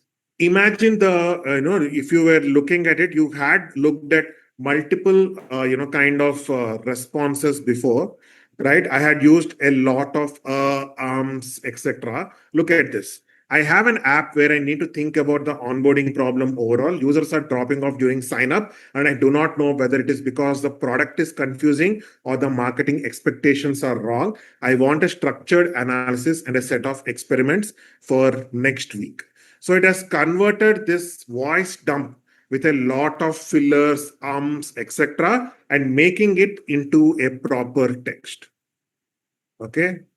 Now see this magic even more. The app that I have is an app which helps people to store their prompts properly. The way, the main place where the people kind of drop off is they sign up, they don't create the first prompt, because and the flow is they sign up. They have to verify the email. After they verify the email, they have to go through the tutorial, and then they have to sign up. Look at this. When I said the flow is etc., it has taken those set of points and neatly formatted it into 1, 2, 3, 4, and has provided the context. That's the beauty of WhisperFlow, wherein I am only dictating my rough thoughts. It is cleaning the text, making it proper in terms of grammar and everything. It is structuring the text into the bullet points like how I would write to require. And this is the best way it can do. Okay. Here, because it's a daily kind of a thing, Sonnet 4.6 is more than sufficient. Okay, I will now do this. And now whatever I have dictated, right? Now imagine if I were to, type this by my hand, I will easily take 4x the amount of time. Right now, I am able to do this. Okay, the core diagnostic problem, marketing mismatch, wrong people showing up, or product failure, right people, or confusing experience. Okay, so the structured analysis, what you need to know, you have to kind of do this. These are the experiments for the next week. Experiment A1, A2, B1, B2, B3, and so on. Okay, so it is giving me the complete experiments I need to run for an app which can store my prompts overall. Okay, so I have put this entire thing in a few seconds where I would easily take like a minute to kind of type it. Right, folks? How do you like this tool, Whisperflow? Amazing, right? If there is no other tool you will pick up, I would say this is the tool you should use. Right, this is the tool you should use in terms of how to kind of use it in terms of this. I use this tool on a day-to-day basis. All funny Vaibhav, everybody uses it because we don't type prompts anymore, we dictate it and AI takes it right away. So now from now on I am going to only dictate my prompts so that it will be easier and you'll actually see the power of Whisperflow as we go along and go into multiple levels out here. Now, the other thing is make AI attend meetings on behalf of you.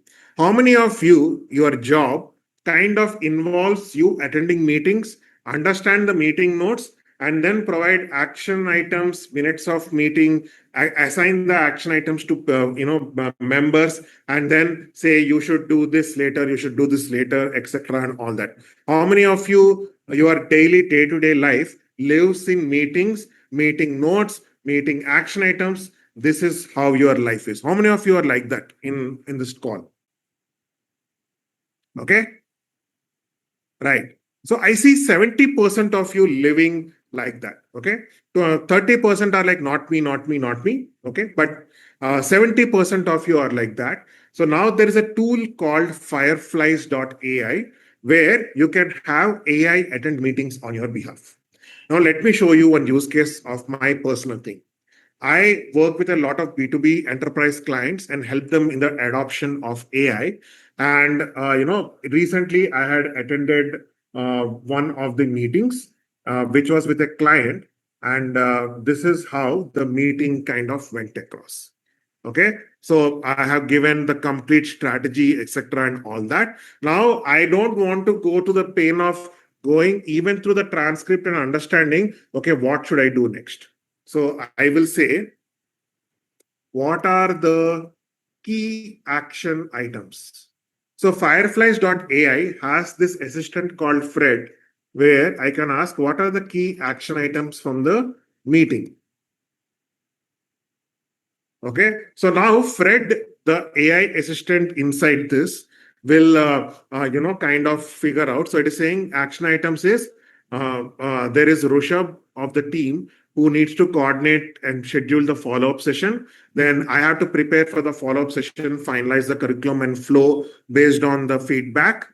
Then IAS needs to facilitate the communication between me and this team. Okay, so that is exactly what has happened. So now I exactly know what is the thing Dilip needs to do, what is the thing my teammate Ayas needs to do, and what is the thing the stakeholder needs to do. So I can just take this up and write an email right away.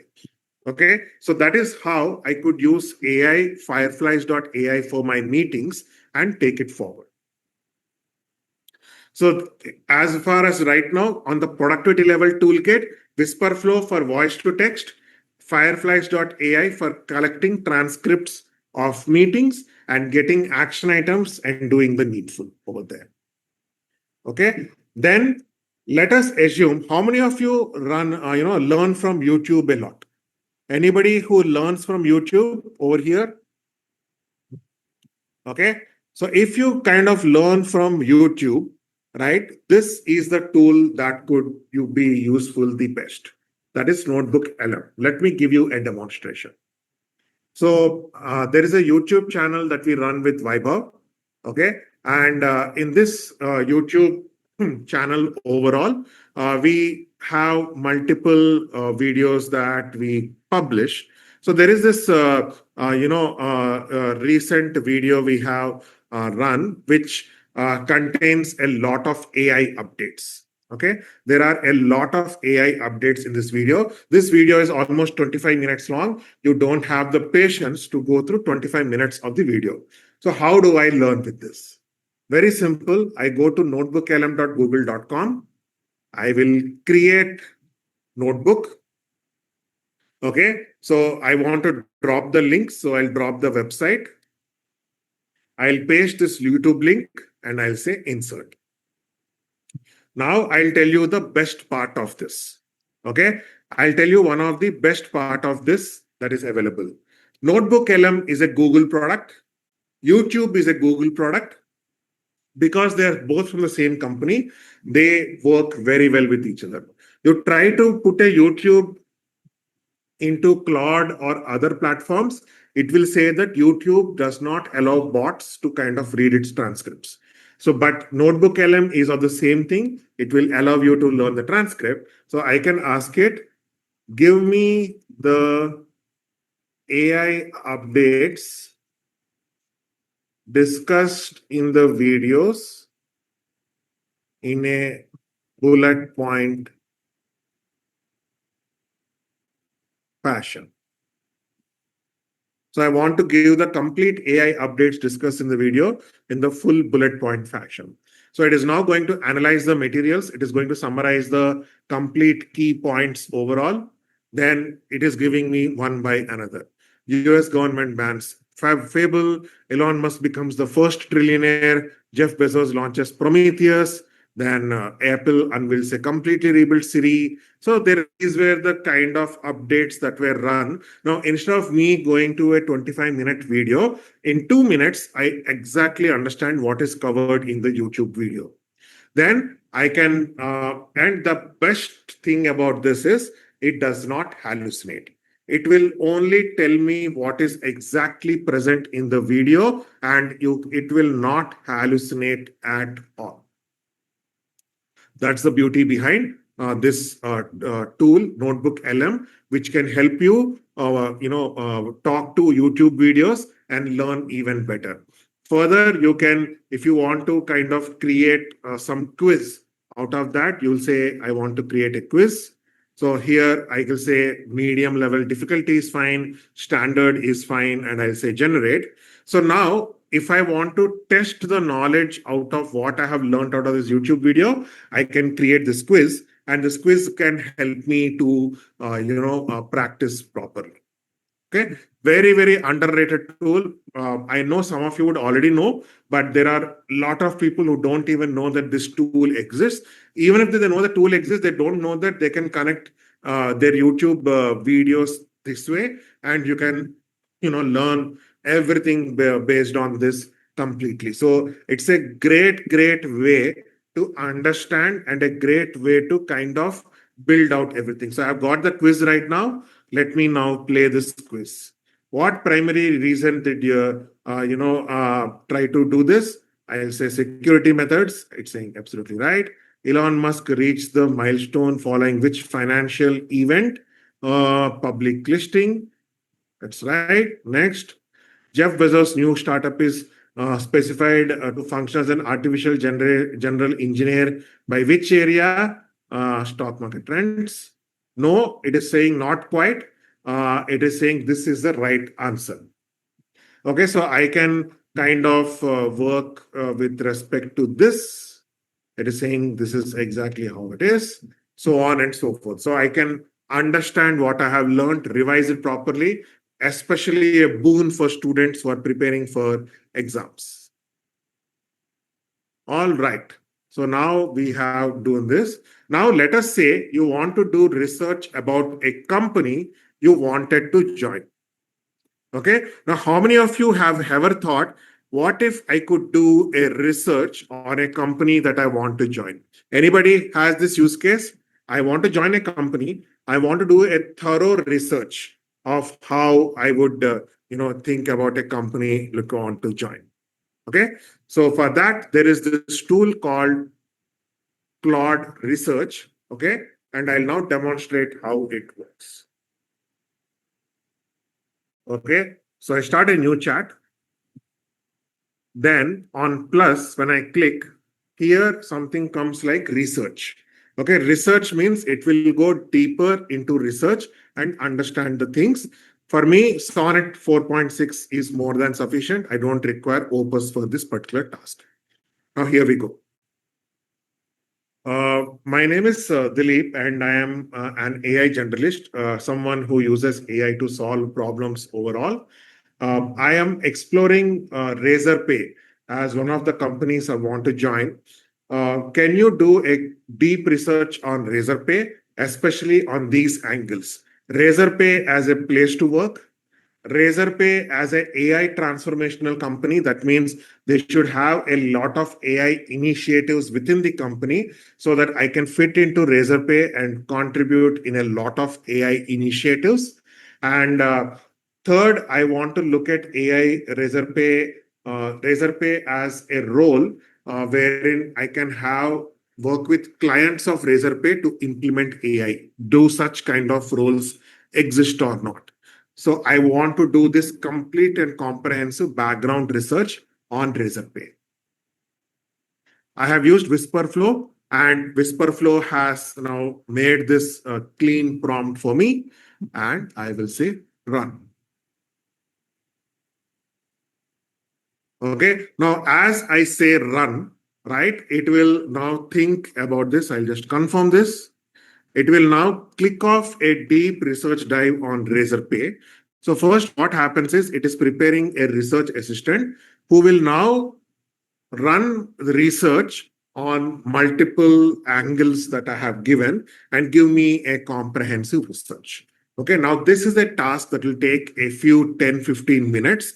So the best part about Claude is I can keep running everything as I want, right? I can keep running and I can, allow it to run as much as needed. So let this run in the background. I will not disturb it. We will move ahead and see a few more use cases.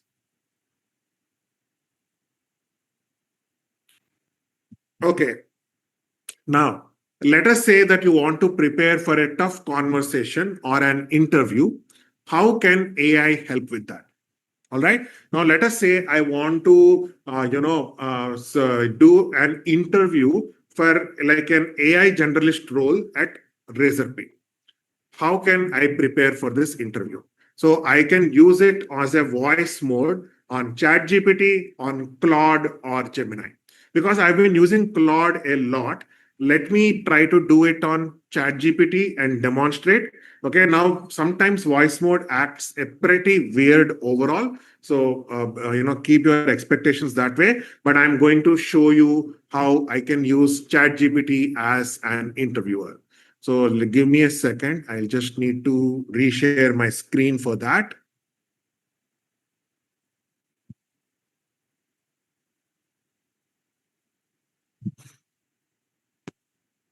Right. So let me use ChatGPT as the tool for this. So I go to chatgpt.com. Okay. So if you see here thinking, I would go to high thinking model because it's an interviewer that I want. All right. And here is the voice mode. So let me get started with the voice mode right away. Hi, are you available? Yes, I'm here and ready. What do you need my help with right now? Let's get into it. I want you to act as an interviewer. I'm applying for a AI generalist role at Razorpay. So basically, the role is about, I want to help in AI projects within the company and help in AI transformations and AI automations within the company. So that is the role that I want to interview for. Understood. I'll take the role of the interviewer. I'll probe your experience in AI project implementation, your approach to leading AI-driven transformations, and how you handle automation strategy. Let's start by exploring a recent AI initiative you've led. Can you describe the project scope and the measurable outcomes? One recent project I have done with a client is they had a lot of problems wherein they were saying that building prompts, writing prompts was becoming a huge issue for them. So then I have introduced them to the tool of Whisperflow, which helped them to write their prompts better because they just had to dictate it. And that introduced a significant amount of transformation and productivity within the company overall. In fact, I helped them fine tune Whisperflow by showing its other features and taking it forward. That's a solid. Is there any other aspect of the interview or role prep you'd like to cover? Let me know and we can tackle it head on. Give me feedback on the answer. So ask me a question, understand my answer, and give me the feedback on the answer also. Absolutely. I'll evaluate your responses critically and give you precise feedback on content, clarity, and alignment to the role. Let's dive into a key area. How do you approach aligning AI automation initiatives with core business objectives? So first, I need to understand the business problem completely. And I don't want to say, okay, this is because this is your current business operations flow, I will use AI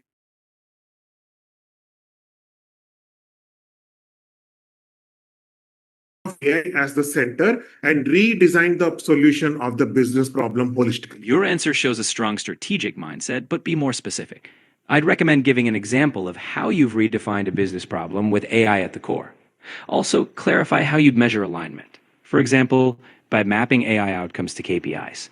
This will showcase both your vision and your practicality. Let me rephrase my answer now. Of course. Where recently I have looked at the problem statement wherein the CEO had a problem that the Claude was not behaving properly. So I try to understand how the CEO thinks and then allowed them CEO to kind of set up the Claude in the right manner to understand which models to use, which models not to use. So the token usage limits that was earlier hit like every 20 minutes, now it became 3 hours on an average. And that helped them to get the best output out of the paid plans. That's more concrete, but it needs focus. Instead of CEO thinking, emphasize the business goal, e.g., reducing costs or improving uptime. Also, clarify how aligning the cloud model selection directly impacted core KPIs. This will demonstrate business alignment and strategic thinking more clearly. Right? So this is exactly how you would, prepare for your interview. Right? So think about the role you are trying to apply for. Give that context to ChatGPT. You can do the same thing in Claude also. Claude has a voice mode. Gemini also has a voice mode, and you can prepare for your interview. Folks, how do you like this? Right? Good, right? You can now prepare for your interviews before you actually give the interviews and try to get a lot of feedback before you go to the actual interview overall. Now, I will, give you an advanced version of this workflow towards the end of the session, where I will add more nuance into this process. Okay. There you go. So we have now prepared for interviews right now, overall. Now, right, you require, different skills for your interview.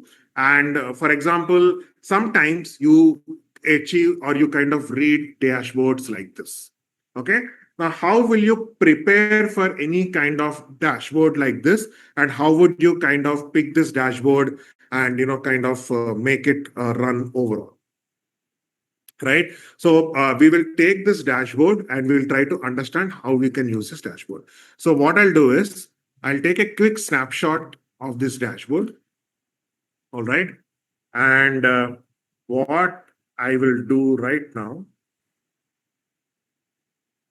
I'll go to Claude itself. Okay. 7 minutes done. It is still, writing the report overall. So that's fine. So let us now go to a new chat altogether. So I'll go to the new chat over here. Okay. So now let me attach the screenshot first. So I have the screenshot on my desktop. I'm just attaching that particular screenshot. There you go. I have attached the screenshot.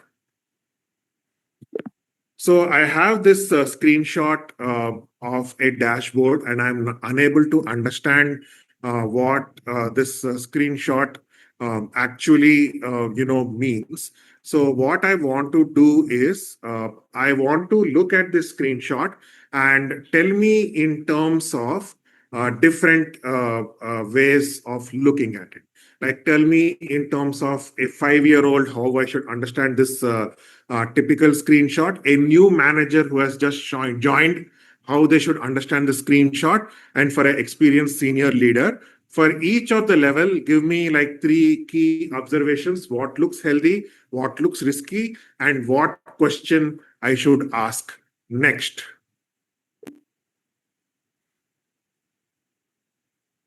Okay, I have a key screenshot. This is what I want to do. And so it missed a few things. A 5-year-old, a new manager, and a senior leader. Okay, always go back to your screenshot and try to understand if some key information is missing. And there you go. It's now easily able to look at my screenshot overall and then become the answer. So it is looking at the perspectives. It is going to build it out further.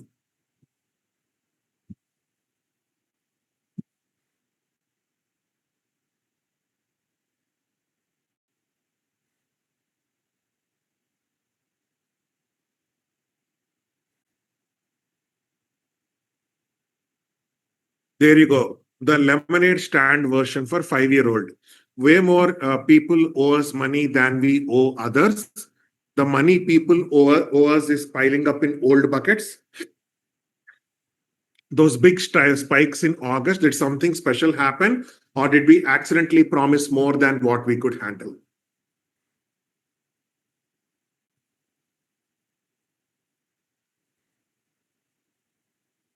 All right. For the new manager, what looks healthy, what looks risky, what question I need to ask. For the senior leader, what looks healthy, what looks risky, question to ask. So it has built a neat dashboard, which is much more understanding than the previous dashboard, which was just jargon where you don't understand. This looks exactly how you can understand what is happening. So if you have got your own dashboards, you can take screenshots of the dashboard and you can use this tool to clearly, try to build it out, understand it, and, figure out how you can build out what you want. Okay, let's go to the next one. Right now, we will look at a little bit fun tool. Okay, little break, like a mini break overall, where we'll do a little bit fun, which is product photo shoots. Okay, so let us say I want to look at an Amazon product. I don't know what product. I will randomly pick up some Amazon product. So I will say Amazon D2C. Okay, I got something like Davidoff Coffee, right? So I've got this Davidoff Coffee product here, and let us suppose I want to build an ad from this. So I'll copy the link of this, and I'll go through these tools called Fort.ai. I'll say start creating. Okay, I have got the Fort.ai and I want to build a product ad out of this. Right? So I'll say start creating product ad and I'll put the same URL that I have chosen, which is of Davidoff Coffee. Now, this tool is intelligent enough to fetch the product details automatically. Okay, it will fetch the product details automatically and it will try to build the product ads for me overall. There you go. It is fetching the product details for me. It's fetched. Okay, so if you see here, it has extracted the product name, it has extracted the features of the product, and it has extracted everything. Okay. Now, if I want, I can add a design reference overall. If I don't want to add, I can leave it as it is, and I can say continue. Okay. Now, either I can go with photography banners with everything, etc. So I can go with this photography banners, and I'll say generate.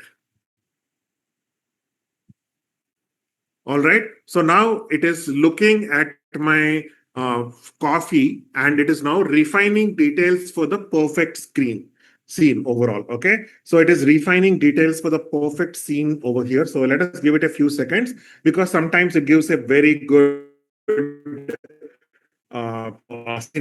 scenario which we can build this out. Okay. I think elegant dining outdoor brunch. So I want a cozy kitchen, and I say continue. Right now, I can go for different things. I'll say let AI decide. So now it is thinking about everything, and overall, so I will say make 2 design sets, and I will say generate.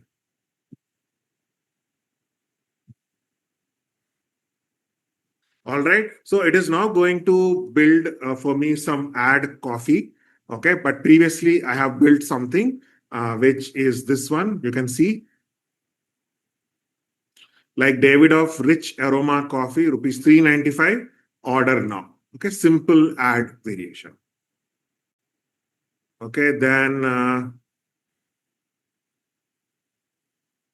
the same thing overall. Then there was this other variation,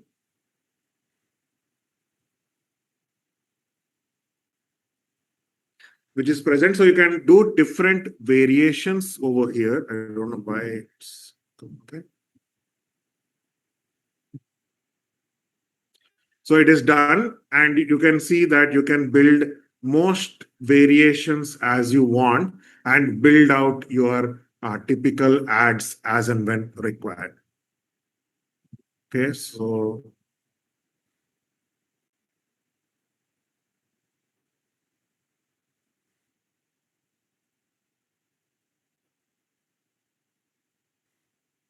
refresh this. So sometimes on the page refresh, it becomes better. Right, so AI Photo Studio will help you create your product ads and banners the way that you want. Okay, along with that, you can directly create angles. You can replace the background. You can do some product photo shoot. You can enhance the photo. You can remove the background. You can do multiple such things with the help of this. For example, if I say product photo shoot, I can choose from any of the content library that I have. Okay, for example, this is one thing that I have. I'll add this one. This is for a filter coffee overall.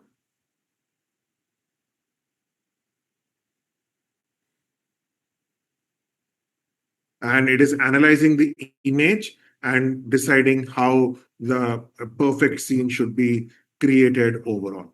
Right? So it will understand the perfect scenery, etc. So I will say, this is the previous one. If I want to remove something, I can, remove this. So I will say erase.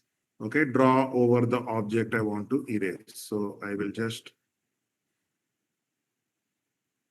kind of erase what I don't want.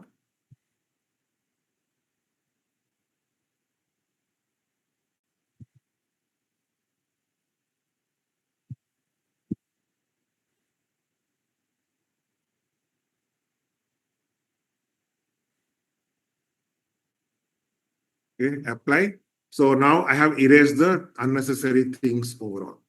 Okay, so now I will say modern kitchen, and I will say generate. Now it will generate the, setting up the photo shoot in terms of creating for me this particular image the way I want. So I can erase things, I can apply things, I can do multiple things with the help of AI.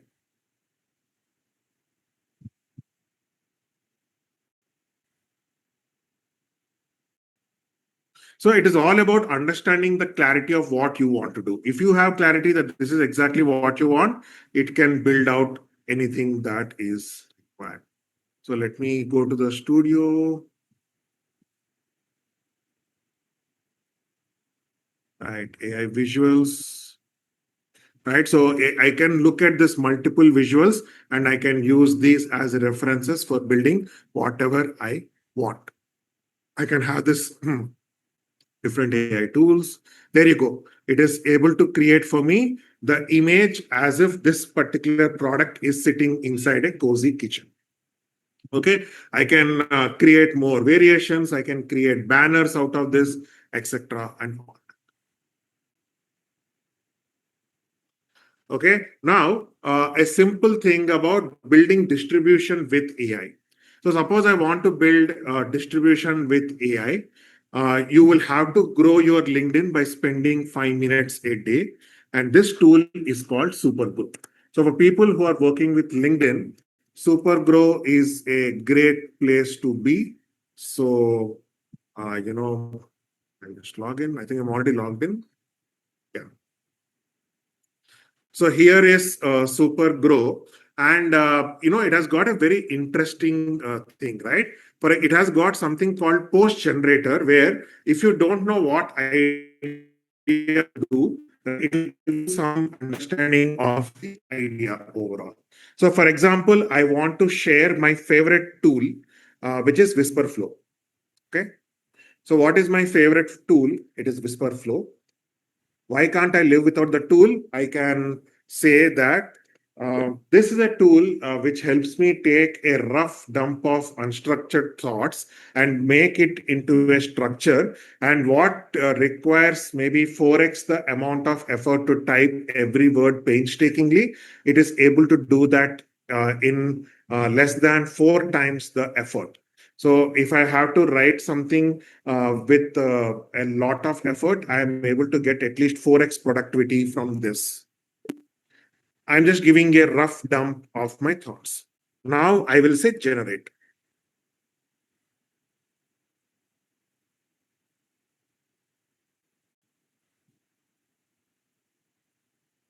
So this will help me to take some ideas. Okay, now look at this. I stopped typing my best ideas and my output went up 4x. Here is the tool that made it happen, Whisperflow. Okay, it has built a decent version of my writing, and here I'll have to do some edits and make it little more like my own overall and try to do that. Similarly, if I go for another post, right? For example, tips on my topic of interest. If I want to share tips on AI, I can do that. If I want to share my learnings from a book, I have read a book, I want to do that. I can, share my learnings from a typical book overall. I want to generate a post from a YouTube video. I can put in the YouTube video and it will create my own post, etc. So even if I have nothing to post about, it gives me great starting points and create very good LinkedIn posts that I can work with. But you'll have to do an extra effort in terms of writing it in your own style. Now, how can you do that in your own style? Wait for the next session. That will give you a complete understanding of how you will be able to do that. So to build your own distribution, to write your posts in LinkedIn, Supergrow is a great productive tool that could help. Okay. Now, what if you are looking for a person? Here is a question to all of you. If I'm applying for a job, do you think it is easier if I apply it on a portal, or is it easier for by a referral? Portal or referral, folks? Is it easier to apply via portal or referral? Okay. Thank you. Everybody is saying referral. Now, how would I search for this person who is there for my referral? And for that, I have this awesome tool called Happenstance. Okay. Now, let me go back to the Razorpay example only. So now I know that I want to apply for Razorpay. So I want to find this person who can, kind of help me apply on Razorpay and, help me with this. So, okay. So now I will say, I want to apply for a role at Razorpay. Find me people from my network who can help me.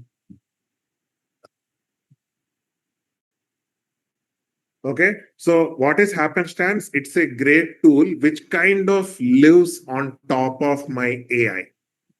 Okay, it kind of lives on top of my network, and AI built on top of my network, which can run all the intelligence and tell me out of all these people who can help me as a person. Who is this person out of all these people who can help me? Okay, there you go. There is Vishwanathan, who is a former Razorpay, who is there. Then there is Karthik Ram, who is a former product manager at Razorpay. Then I have Akshat, who is again former Razorpay employee. Then I have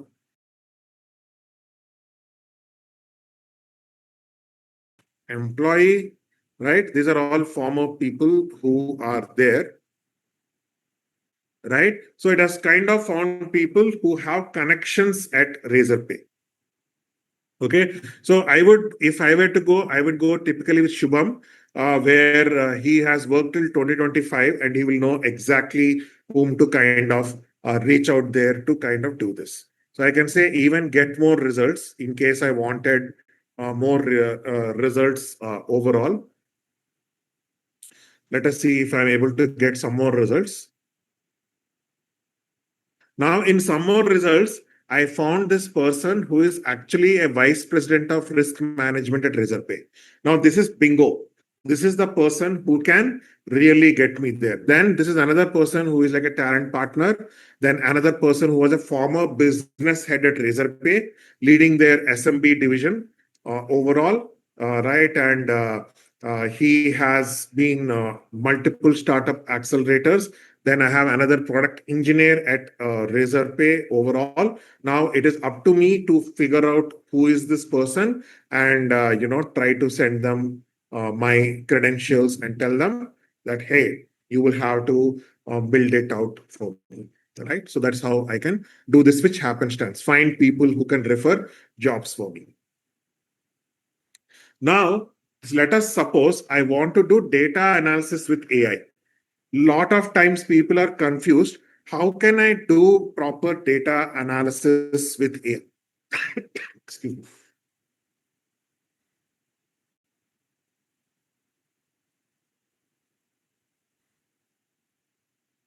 How to do proper data analysis with AI? They're always struggling with that. Okay, so I want to show you how you can actually do like a proper data analysis end to end with this. Okay, so for this, I will choose a data set on something called Kaggle, right? And this is the Walmart sales data set that I'm going to use.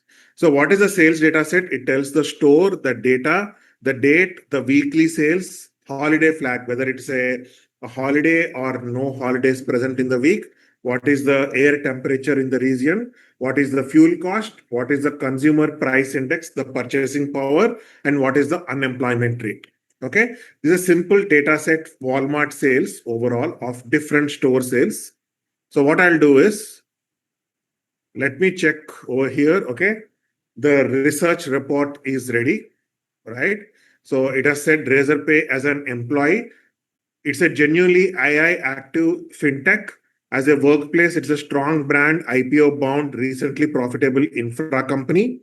Then for an AI generalist who wants to do real internal AI and help clients adopt AI, it's a credible but imperfect fit. It has unusually relevant client facing roles: AI evangelist, solutions engineer, consultant, AI builder. Okay, so that is what it is. But it's saying for the senior IC compensation, it is modest overall. So it's up to me to kind of figure out what is the sentiment. The angle one, how is it? The financial health of the company. It is talking about AI transformation. It is talking about its 25, 26 agentic AI push. etc. AI as a client-facing role inside the company, right? Competitive context that is there. What are the other competitors that I could consider, and some basic recommendations overall. Okay, so this is exactly how you can think about doing the research and find the information. I have done my research right now. Now, what I'm going to do is I'm going to do now and show you how data analysis works. Data analysis also, Sonnet 4.6 is more than sufficient. I will attach the file from my, this thing from my desktop. I have attached the data set. Now I will give it the context. Act as a senior data analyst who is reporting to the head of sales at Walmart and try to look at the key business metrics, especially give a complete understanding in terms of what is working at Walmart, what is not working at Walmart, what are the sales trends, what are the factors impacting the sales trends, and build me a complete dashboard that I can directly show to the head of sales so that the head of sales gets a complete information as well as the insights and the decisions that need to be taken in a single snapshot. Okay. So I'm using Whisperflow. I'm giving the key context that I want you to look at sales trends, and I'm trying to understand the sales trends completely and build me that entire dashboard overall. So I am just trying to give it the full context so that it will read the file, analyze the file, and do the needful. Okay. So if you want to do very deep analysis, here I want just a basic analysis on trends and everything. But if I want to do like a little shallower, deeper analysis, the only thing I will do change is I will switch from Sonnet 4.6 to Opus 4.8. That's all. Or I'll change from Sonnet to Opus, whichever models are highest the way when you actually look at this data. Okay. So I always, as I said, open it up. So when you open it up, you see you are seeing code being written. Okay. You are a non-tech person. I am not writing a single line of code, but AI is a code. In a written way, has kind of moved quite a bit as compared to other models because it optimized coding first. It decided that I am going to go after coding and try to build an AI model which is going to become the best coder out there. Once it decided that it is going to be the best coder out there, it then tried to, it was able to solve other problems also well, because most of the problems you can map it to solving like a code end of the day. For example, when I'm building a full executive dashboard, when I'm building a dashboard also, I am kind of writing code underneath. Right. So this is this entire code that we are building underneath, and you're trying to build this dashboard, that entire performance charts and everything that it's building, all of that is being written by code underneath. Okay. So it is even now trying to understand what is the full executive dashboard look like, what are the various macro factor analysis. It is doing a bit of thinking underneath before it gives the final output. So let's wait for a quick minute or two until we get the final output out of this. Okay. So as it is doing it, right, I will quickly move on to the next. Okay. Now, how many of you have this problem? Right? Okay, you know what? Dilip showed me all of these tools. But tomorrow, if a new tool comes, where do I figure it out? Where do I find this new tool that can help me in a particular task? Any of you have this question? Any of you have this question in the back of your mind? Where do I find such new tools day in and day out? Okay. There is an AI for that. And the tool name is there is an AI for that. Okay. There is this tool called there is an AI for that. And let me open that tool for you. So this is the tool called There Is an AI for that. It is a directory of different AI tools which are available. Okay? For example, if you want to look at models, or you want to look at collections, or you kind of want to look at different types of tasks overall. Okay, so you want to look at collections, you want to look at news, you want to look at models, you want to look at repositories, name it, it is available. Okay, now they are in terms, there are multiple ways to kind of look at it. For example, I can go to trending right now. So these are the tools that are trending overall, and you can see what it is. Okay, for example, there is this personal assistant, newsletter, InstaDish, trying turn ingredients into instant this thing. So you have got multiple tasks over there. Now inside task, you have got personal, work, relationships, random. So I go into personal. In personal, I have all of this. So I can set up filter for anything that is there overall. In that, I have relationships, education, fashion, life coaching. So if I want to look for a particular tool which is for a particular use case, I can go for it, and it is give you the saves, the reviews, how many people are putting thumbs up and thumbs down, what are the number of comments, all of that is available. For example, there is this tool called Clever AI Humanizer, which can write content with absolutely no tools, and we have got alternatives also.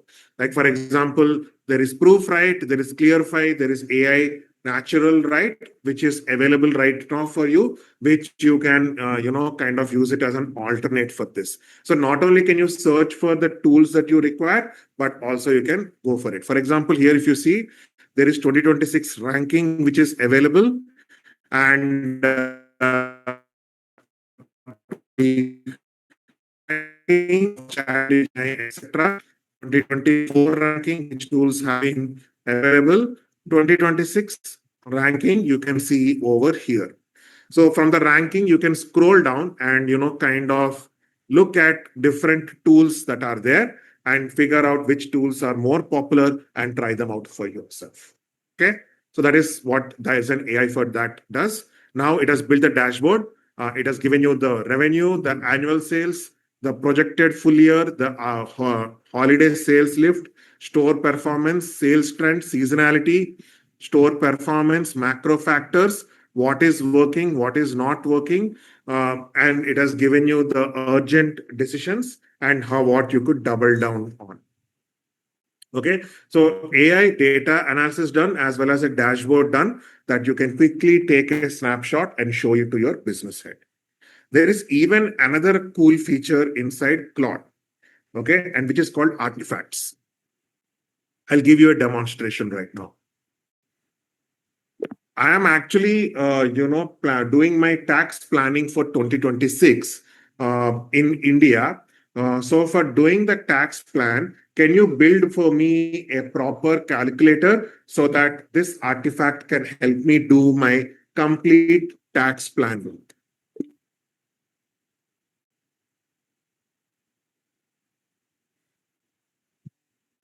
Okay, so now it is going to build something called artifact, wherein it will think about everything. So Indian tax planning overall, it is giving me multiple questions, etc. Right? I will say make suitable assumptions. I'll give it like my salary between 10 to 20 LPA, and assume new regime. I'm just giving some random information.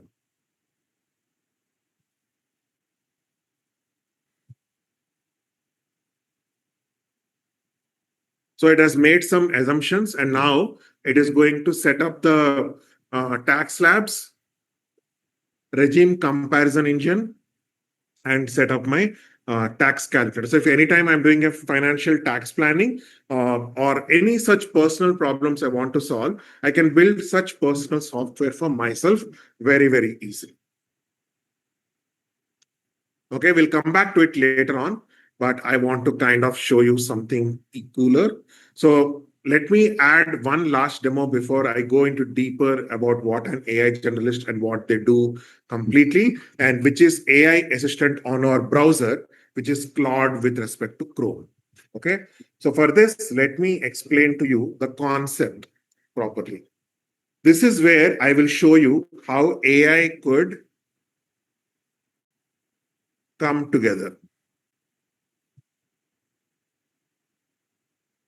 Okay, let us assume that I want to apply for a job with this thing, Razorpay.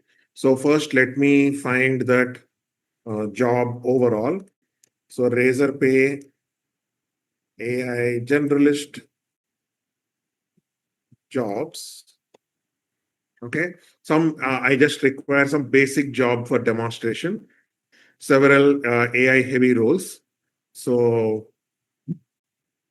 I'll go to the career opportunities, see all jobs. Okay.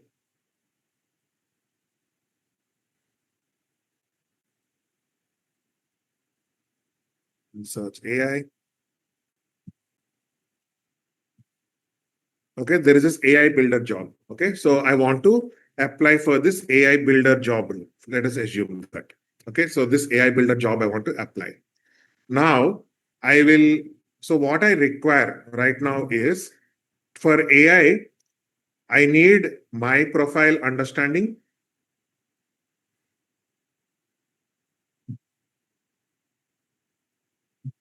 Okay, I will require my, my job description that I'm trying to apply for.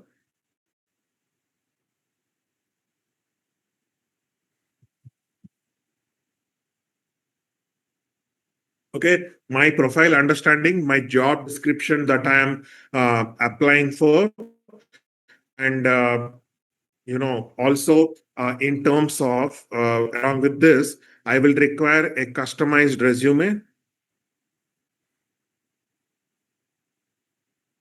Okay, then I need some company research overall.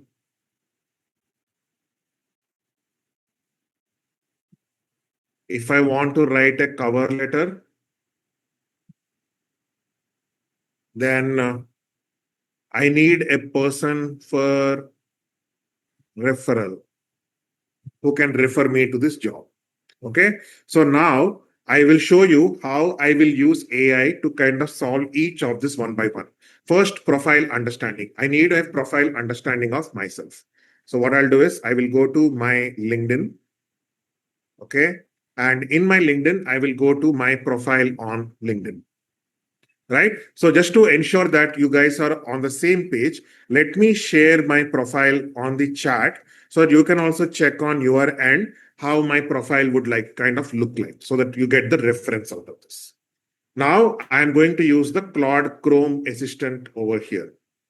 So I'm using this assistant and now I'm saying from this LinkedIn page of mine, can you extract the key points which I can use to create a customized resume for a particular role? Okay, so from this LinkedIn page of mine, can you extract the key points which I can use to create a customized resume for a particular role overall? So I will now, kind of run this. Okay, let it run. Now I'll go to Razorpay, the job posting. I'll open same thing. From this job description, can you extract the key points which I can use to create a customized resume for my role? I use a customized resume for myself.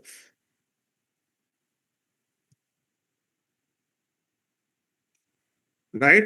So if you see here, now it is going to extract the page text and here it is giving me the key points. Okay, so I can copy these points. Then on resume, it has built all of this. It has kind of getting my entire information right now.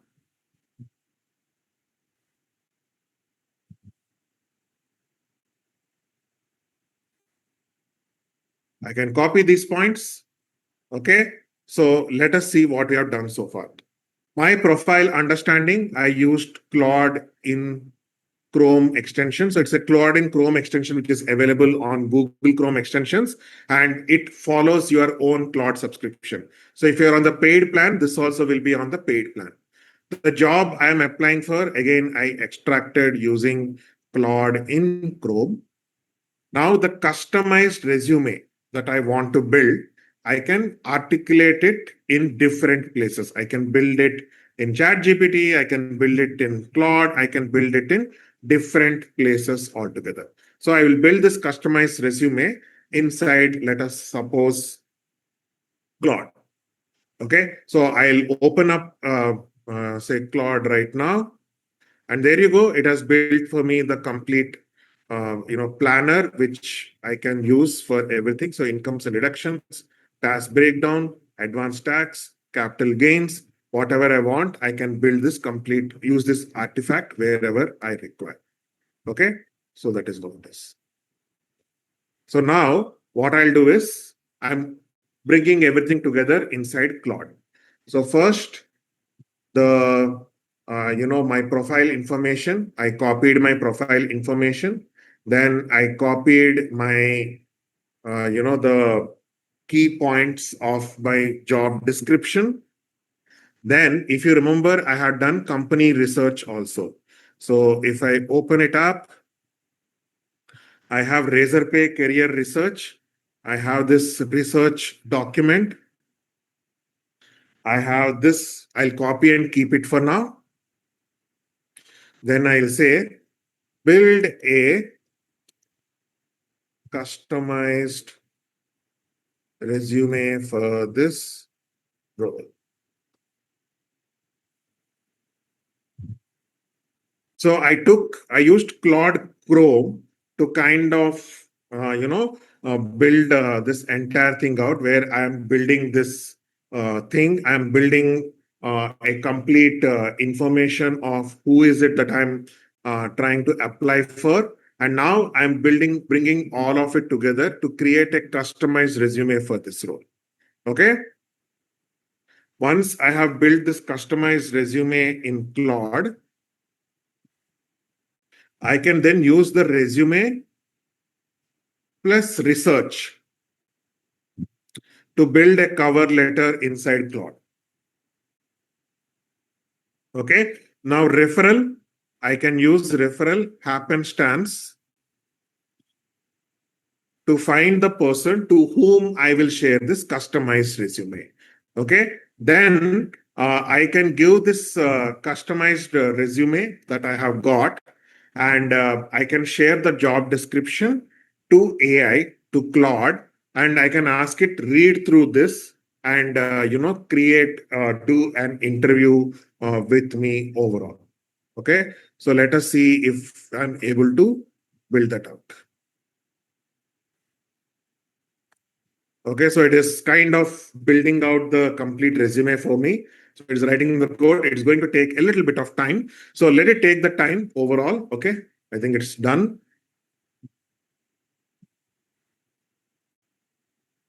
Moment of truth. So AI builder, then I have the the complete professional summary, technical skills, my experience overall, my research and academic background. So what are the things I have built overall? What are the things I have done? And it is giving me the complete resume, which I can now send it to the person who can refer me to the role in Razorpay. Okay, so folks, did you understand how I can use multiple elements of my AI toolkit to solve a proper problem in terms of hiring? Is it clear how I can build multiple things?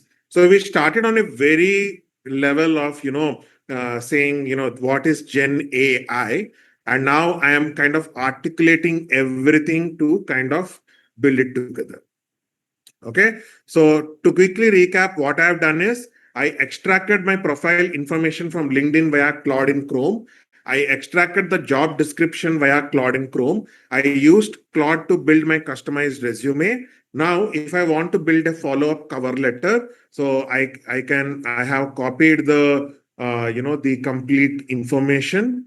So I will say I have attached company research.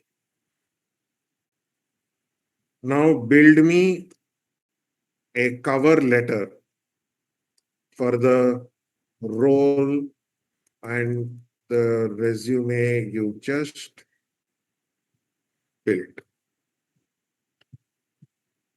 Okay, so for the role and resume you just built, build me that complete cover letter overall.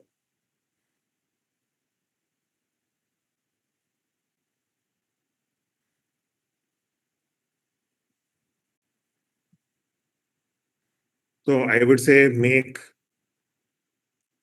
suitable assumptions.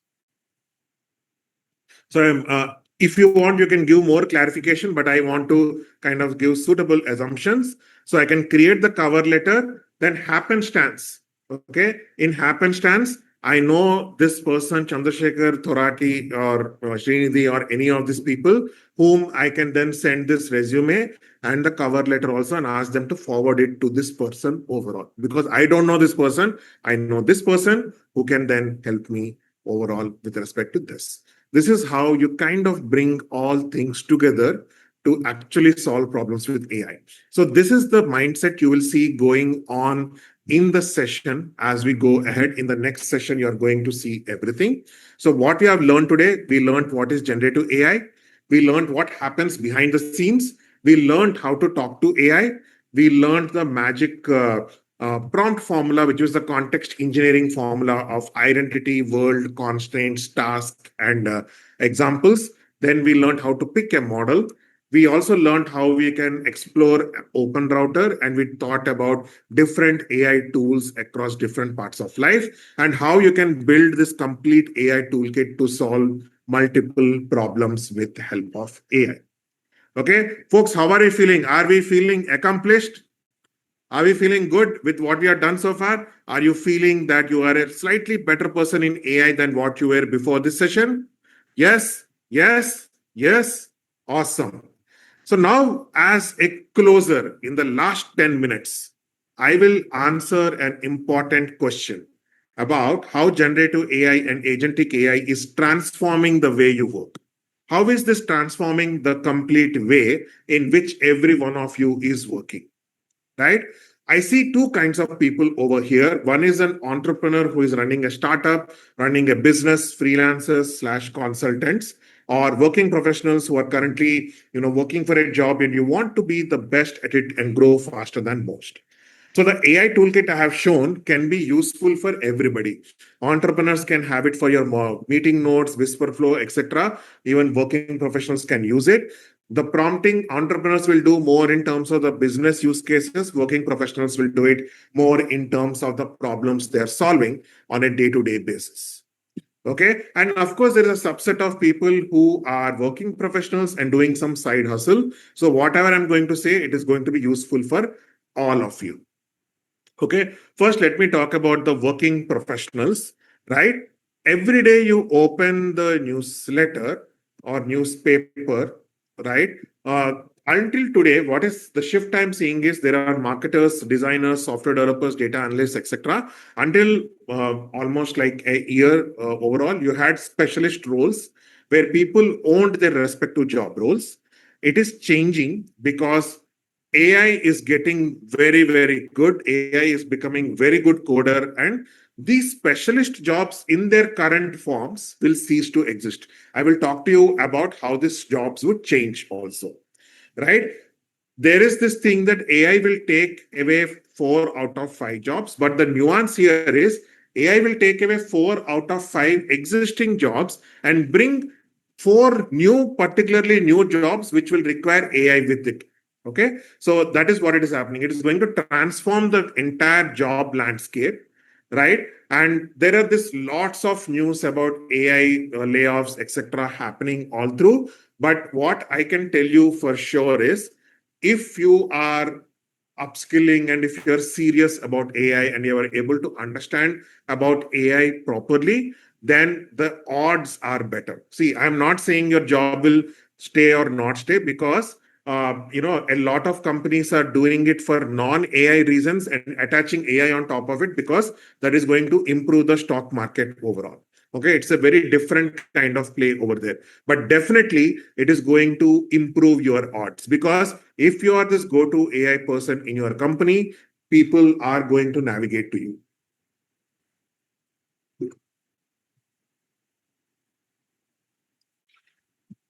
So 80% of work will be taken by AI agents in 2030.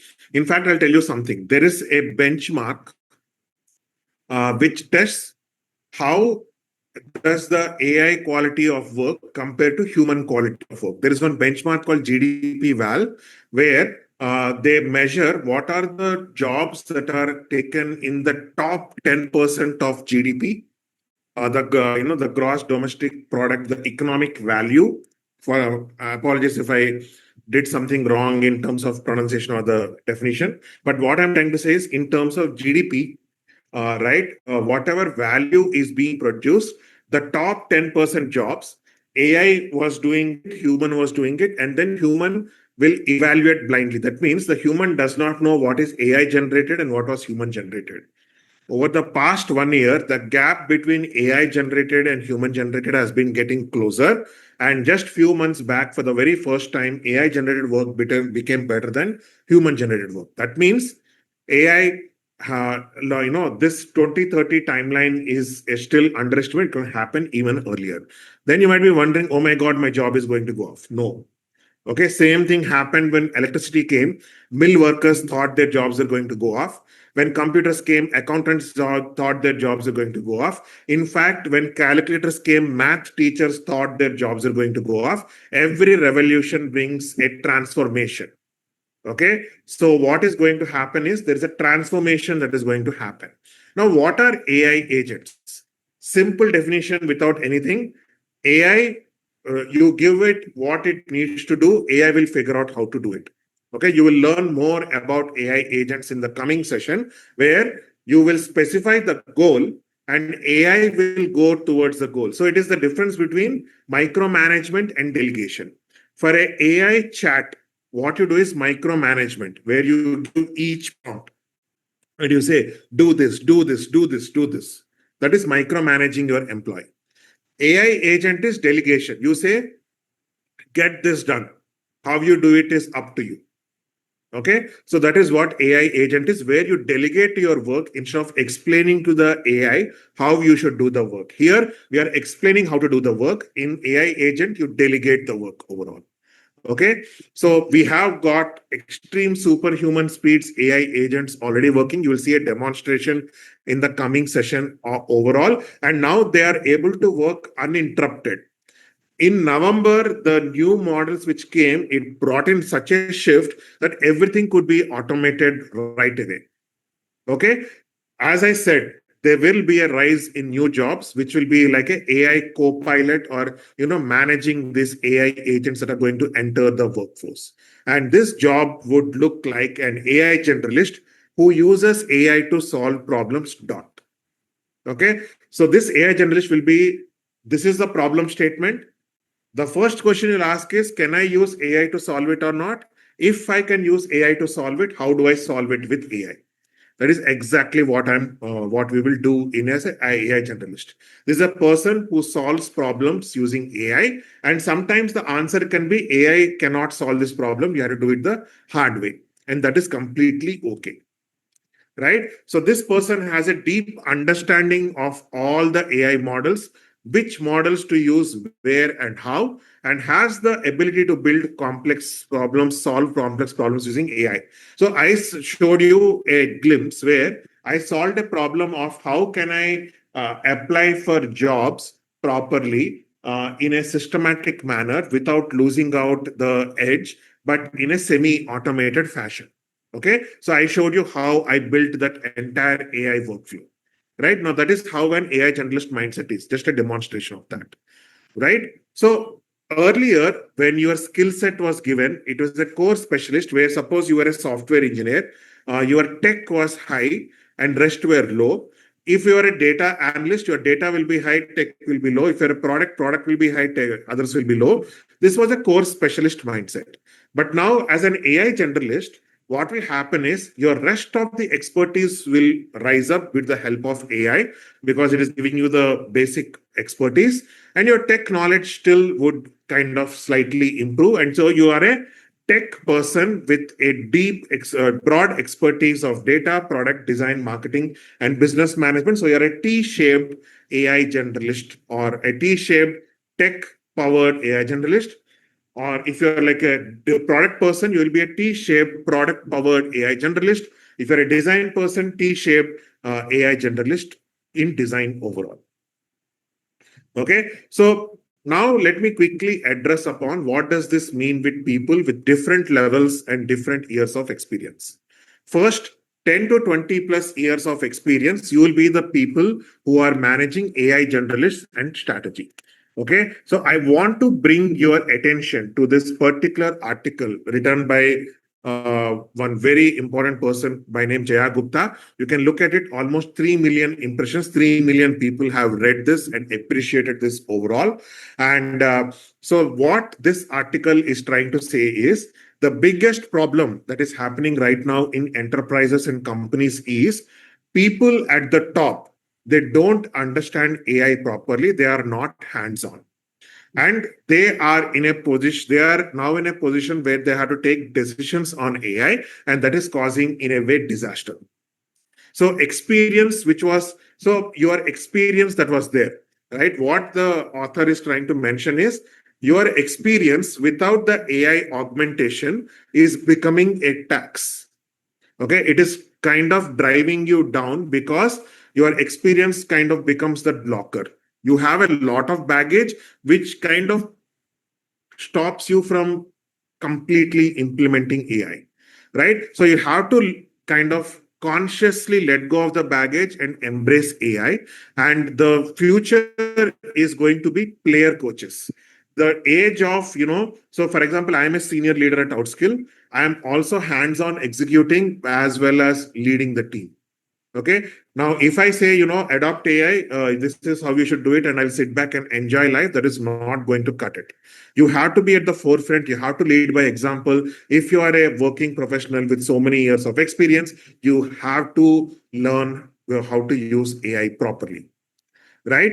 And then comes the professionals who are like 3 to 9 years of experience. I call you the early career professionals or mid-career professionals.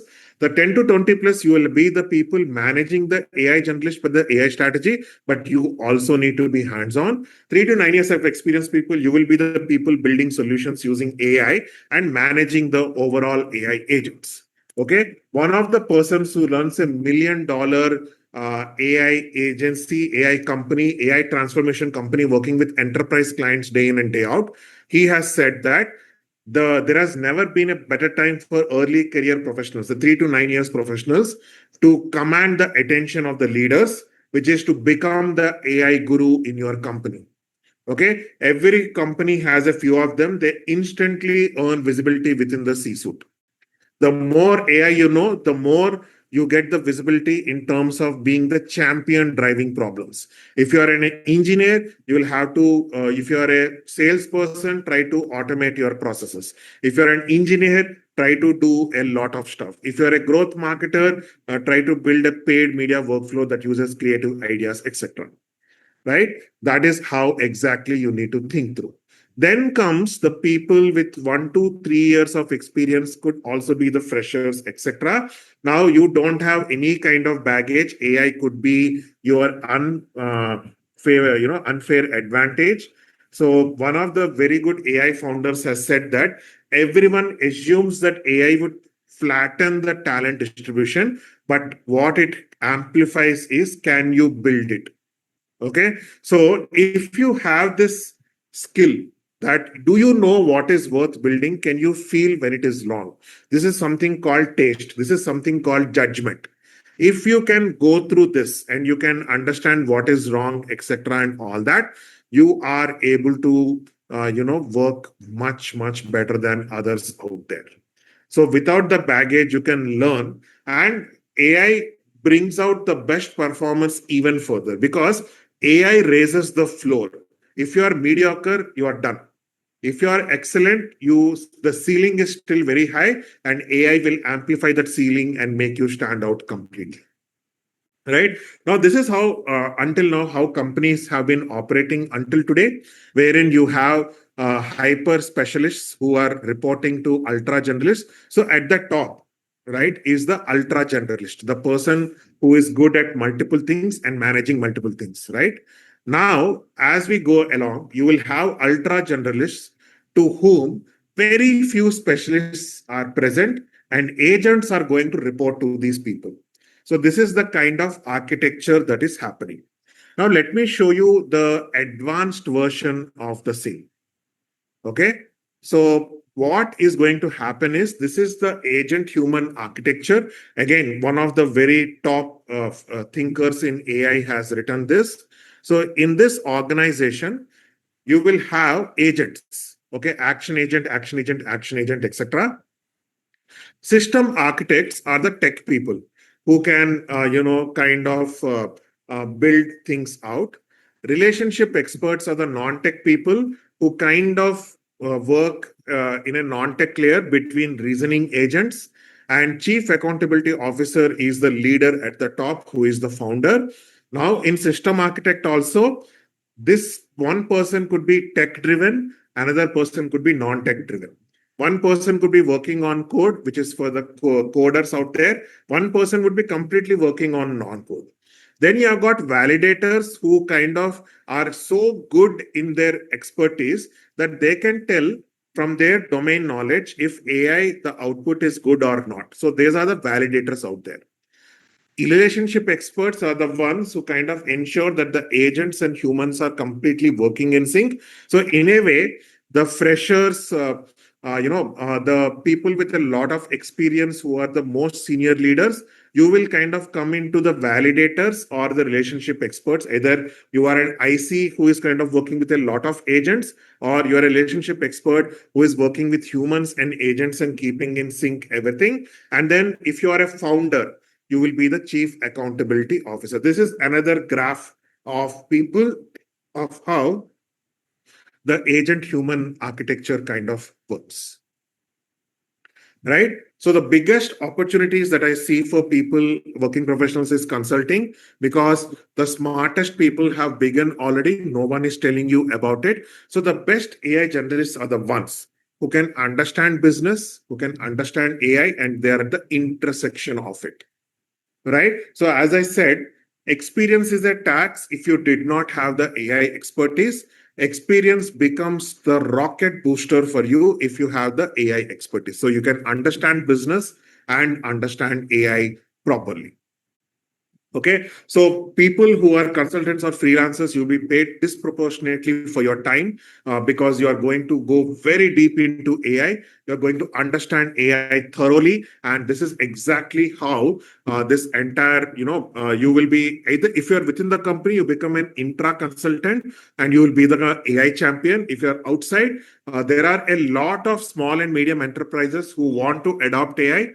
They cannot afford the Infosys, TCS, McKinsey's of the world. They need people whom they can afford, and you can become that person, right? But the window is very small. Right now, very few people know, so they will be in demand. But as the demand expands, this will go out of fashion. So entrepreneurs, you already know what the future of AI looks like. So at the top, you are the founder, you are the chief accountability officer. In the between, you have the working professionals who are kind of reporting to you. Irrespective of who you are supposed to work with humans and agents together. Okay, you either become a senior IC overall or become an agent. In fact, companies like Meta, Anthropic, top companies, they don't have any teams. They are called member of technical staff. Even if they are tech or non-tech, they are called technical staff only, and they are solving AI problems day in and day out. Okay. There are even companies which are saying, AI employees are here, hire AI employees overall, right? And honestly, there has never been a better time to be an entrepreneur overall. The time between the milestones have drastically reduced with AI. Idea to launch to first million to unicorn, everything has been reduced with AI. There is a company called Base 44 where they have gone to an acquisition of $400 million with a single employee first and gone through 3 employees.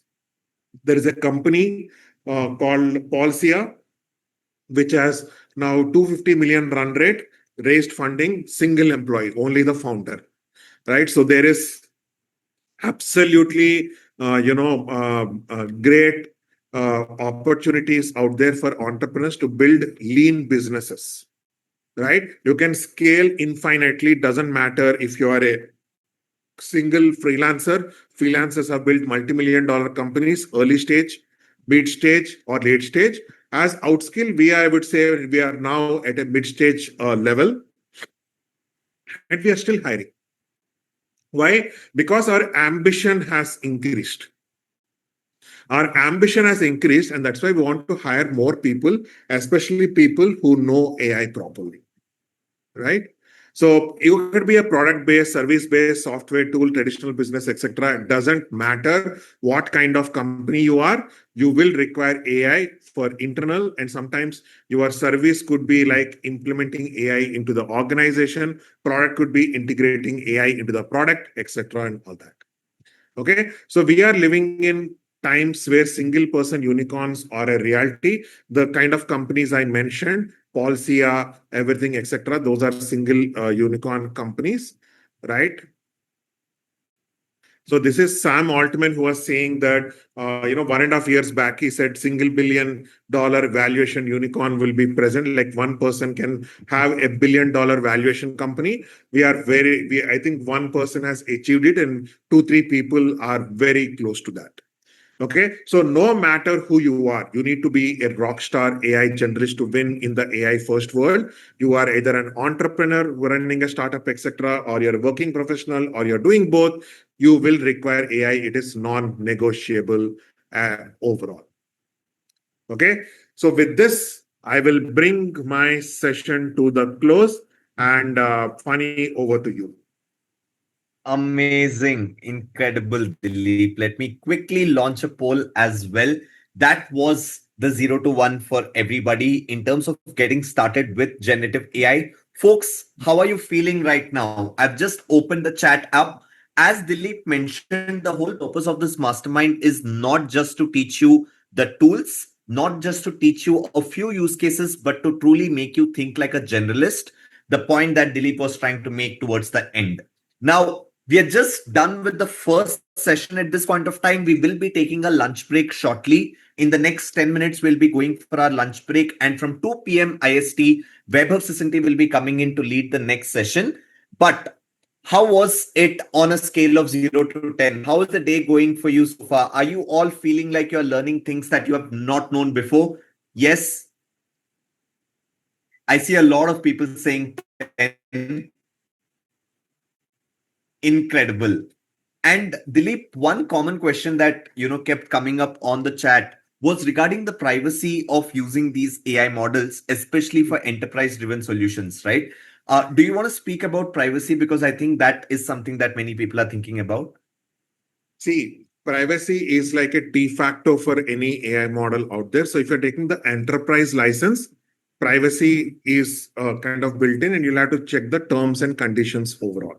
Okay, so that is something you'll have to check it out. Okay, now sometimes if you are very in defense especially, right, defense is like hardcore privacy which is required, right? For defense, which is hardcore, you will have to go with something called local models which are available, Yeah. right? That is one. And I know I just want to address a few more questions which are coming over here. if you are very clear about privacy, you will have to pay for it. Okay. If you think I want free model, I want privacy also, I want power also, all of it in a single bucket is very hard to do. Even for a model that you could host locally, you require a very powerful server if you want very good performance, right?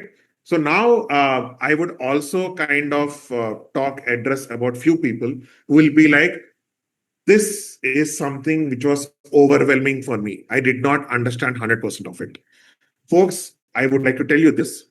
If you have picked up at least one small thing that could make you a better person with respect to AI, take it. Okay. Please be in that learning mindset because we are going to level it up from the next session onwards. If you felt this was overwhelming, the next session onwards, it is, and we are not trying to, bombard you with information. That is not what we are trying to do. We are trying to show you the possibilities. Okay. Let me know in the chat how many of you people have actually learned something new in this session today. Okay, you might know AI, you might not know AI. How many of you have learned something new in this session today? Okay, thank you for letting this thing. For those of you who know most of what we have taught, well and good, excellent, you are on the right path. Okay, for those of you who have not, you have a lot of new things. Now, should you get overwhelmed? Absolutely not. Try to pick up that one or two things that can immediately help you and then take it forward from there. Yeah. Okay. That is the mindset I want you to carry on. Right. So please have the same mindset, be like a sponge, absorb everything. Okay. And keep it within you. I would actually, give you this, example of the cow. Okay. The cow grabs everything it can eat but absorbs it later on its own time. Similarly, absorb everything that you can and chew the cud later on. Okay, you have the notes. You can go back, reflect on. For now, just learn everything that you can do, and then you can try to do it later on. Everything, etc. All right, Funny, over to you. Absolutely. Thank you so much, Dilip, for setting the context. I'll take it forward from here and I'll give them the resources from session 1 and also set context for session 2. But thank you for being here. A lot of people are asking for your LinkedIn link. Maybe you could drop that in on the chat for people to connect with you. Absolutely. Let me drop it up. And as Dilip rightly mentioned, the idea that we would want all of you to have is to be able to absorb as much as you can, maybe not everything, but as much as you can through these sessions today and tomorrow. And then we are going to be giving you a lot of resources so that you can go ahead and practice. I will also drop in this drive link on the chat. This is something that all of you will continue to have access to. But Dilip, thank you so much for being here. I'll take it forward from here. Thank you, Funny. Thank you, folks.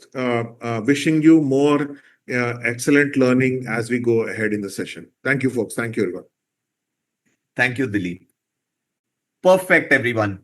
We will be taking the break shortly in the next 5 minutes, and then I'll also set context about what Vaibhav will be covering once he comes in. But let me quickly go ahead and share this link on the chat box. You will continue to have this link with you beyond of this mastermind as well. And everything that is being covered or taught in these sessions, we are capturing them inside of these PDF documents, right? So when you go into session notes right now, you will be able to find notes from session 1, everything that Dilip went ahead and covered, what generative AI is, how does it work. We spoke about the 5-step process as well, which is tokenization, embedding, self-attention or transformer mechanism, prediction, and response generation or variation. All of that is right here. And then we spoke about context engineering. If you want a recap of that, you have it right here. And we have gone ahead and given you the example prompts as well, so that you could open up the tools, you could go ahead and try them out on your own. And everything, literally every detail that was taught has been captured in this particular document, along with prompts for every use case. And as you scroll down, you also have all of the tools, the use case that each tool follows or solves for, and the website or the link for that particular tool. Everything is right here inside this. And there's also a workbook. Now, this is the work that all of you work either during your lunch break or towards the end of the day. We will spend some time together building this entire thing out. It's a Claude artifact that you will learn how to build. You can do it on a free Claude account. You don't need the paid account of Claude. And as you scroll down inside this particular document, you will be able to understand what kind of a Claude artifact can you build based on who you are. So ideas is something that I've given you here, because one of the blockers for people while they're learning is not being able to come up with the right idea of what to build. So all of that is right here. And as you scroll down, you have step-by-step instructions to go ahead and build your Claude artifact. You just have to have this document on the side and follow these instructions step by step to be able to go ahead and build. Will you all do this either during your lunch break or towards the end of the day? Drop in a yes if you will do it. Yes on the chat if you will do it. Wonderful. Wonderful. Right now, and all the people who have asked questions, we will spend time towards the end of the day taking as many questions as possible. And we will also build an AI agent that can answer all of your technical and operational questions as well. And Vaibhav will be showing that AI agent live on call as he comes in. There is an AI agent that is attending this session right now, and it's listening to everything that we are teaching you. And towards the end of the day, we will be giving you that link so that you can ask any question that you might have about everything that you are learning. And that is something that we will be building in front of you on this call itself as we come back from the lunch break, because Vaibhav is going to come in to teach all of us how to build AI bots and assistants. What you saw until now was tools that are already available in the market that you could go ahead and use. But what if you could build your own tools? You could build your own micro bots. How many of you would be excited to learn that? Drop in excited on the chat. Excited on the chat if you would love to learn how you could now step up, build your own AI bots, build voice agents, build assistants for yourself with specific documentation, make AI write prompts,